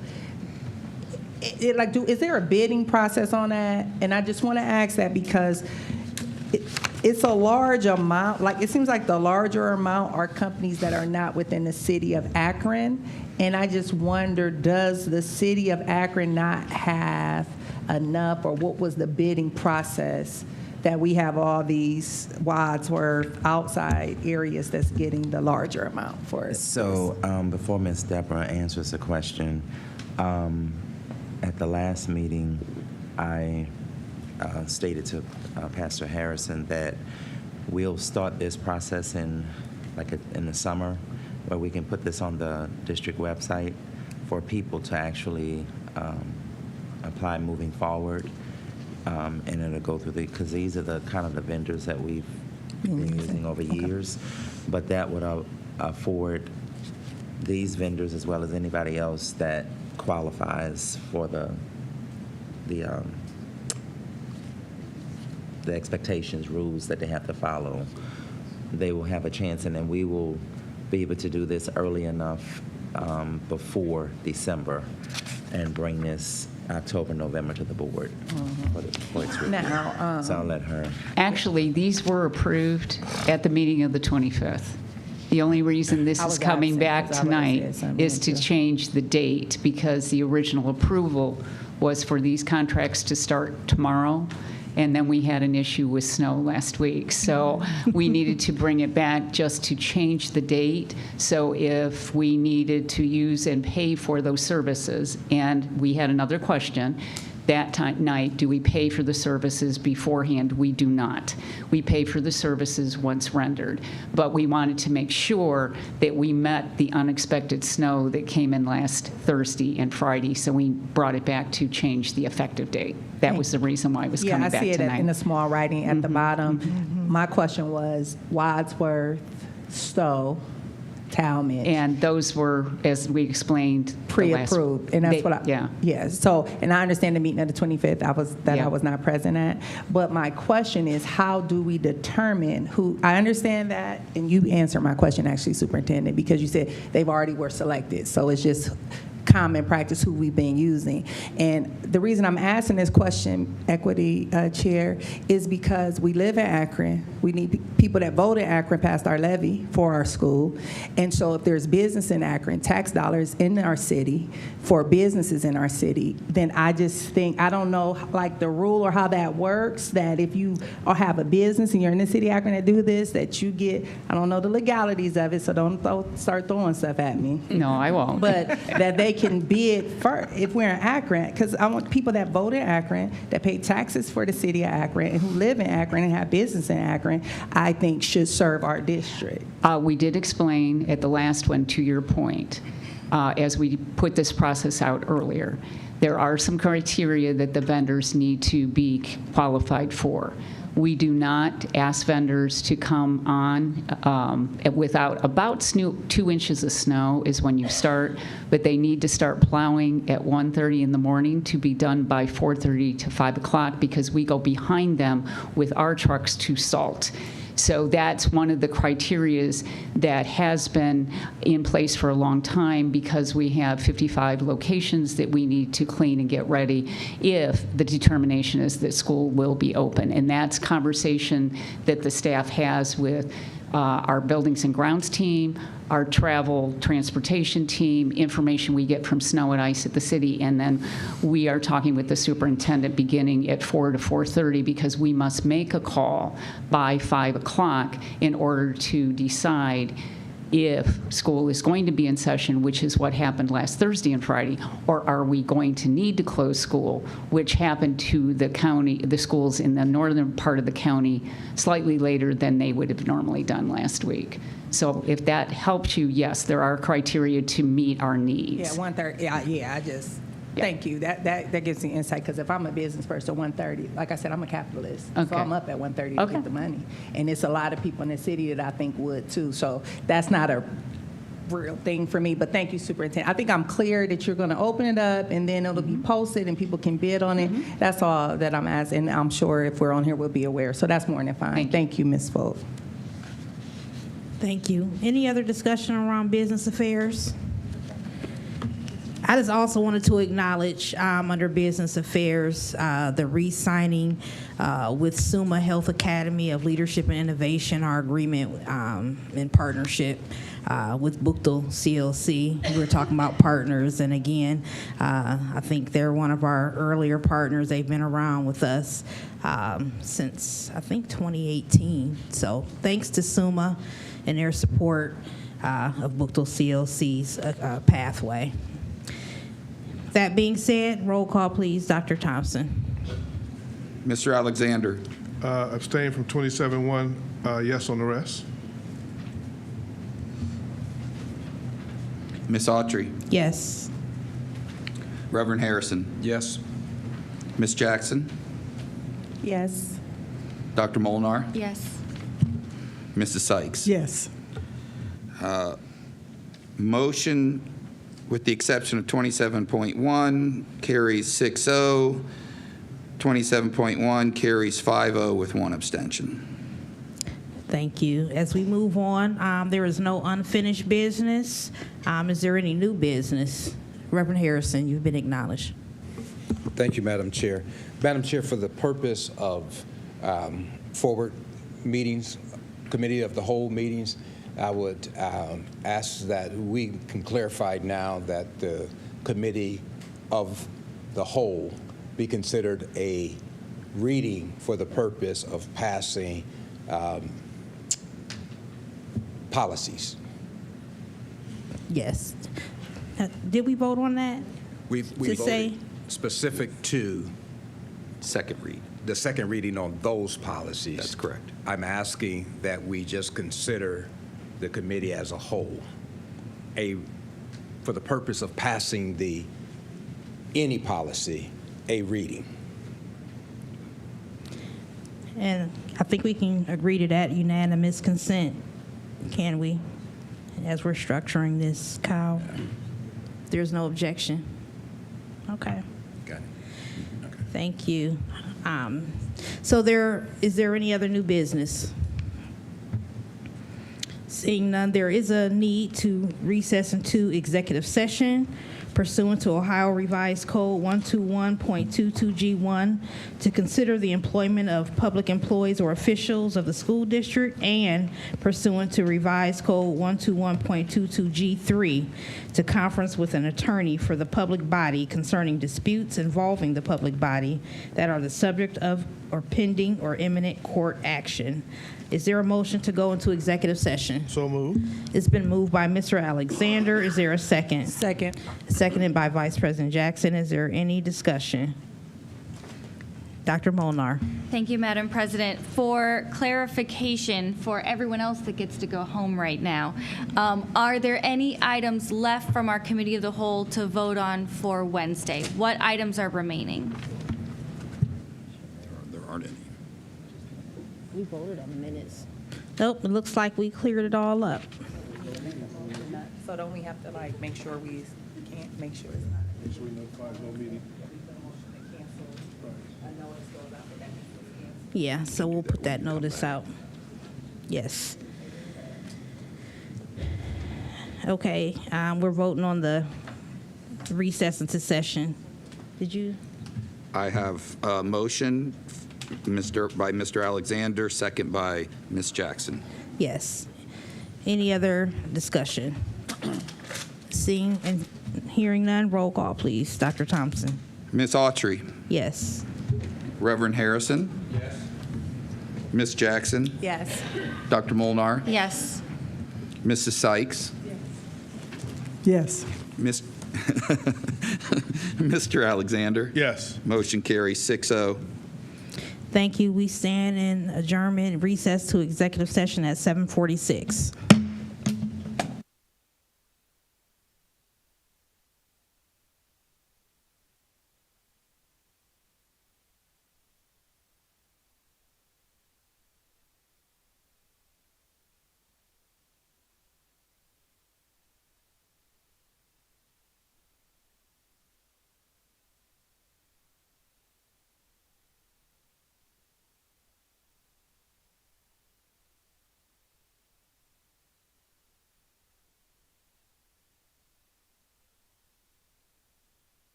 We are back in session at 10:26 p.m. and we do have items for action. First, we will entertain a motion on item 32.1, retirement agreement. Is there a motion? So moved. Second. It's been moved by Member Harrison, seconded by Member Alexander. Is there any discussion? Seeing none, roll call, please. Dr. Thompson? Reverend Harrison? Yes. Ms. Jackson? Yes. Dr. Molnar? Yes. Mrs. Sykes? Yes. Mr. Alexander? Yes. Ms. Autry? Yes. Motion carries 6-0. Thank you. The next item is Resolution 24-172, resolution to approve settlement agreement, release, and waiver. Is there a motion? So moved. It's been moved by Vice President Jackson. Is there a second? Second. Second by Member Sykes. Is there any discussion? Seeing none, roll call, please. Dr. Thompson? Ms. Autry? Yes. Mr. Alexander? Yes. Mrs. Sykes? Yes. Dr. Molnar? Yes. Ms. Jackson? Yes. And Reverend Harrison? Yes. Motion carries 6-0. Thank you. Our next board meeting will be Wednesday, December the 11th at 5:30 right here. So we'll see you back then. We'll entertain a motion to adjourn. So moved. Moved by Dr. Molnar. Is there a second? Second. Second by Reverend Harrison. Any discussion? Seeing none, roll call, please. Dr. Thompson? Ms. Jackson? Yes. Dr. Molnar? Yes. Mrs. Sykes? Yes. Mr. Alexander? Yes. Ms. Autry? Yes. And Reverend Harrison? Yes. Motion carries 6-0. Thank you. We stand adjourned at 10:29.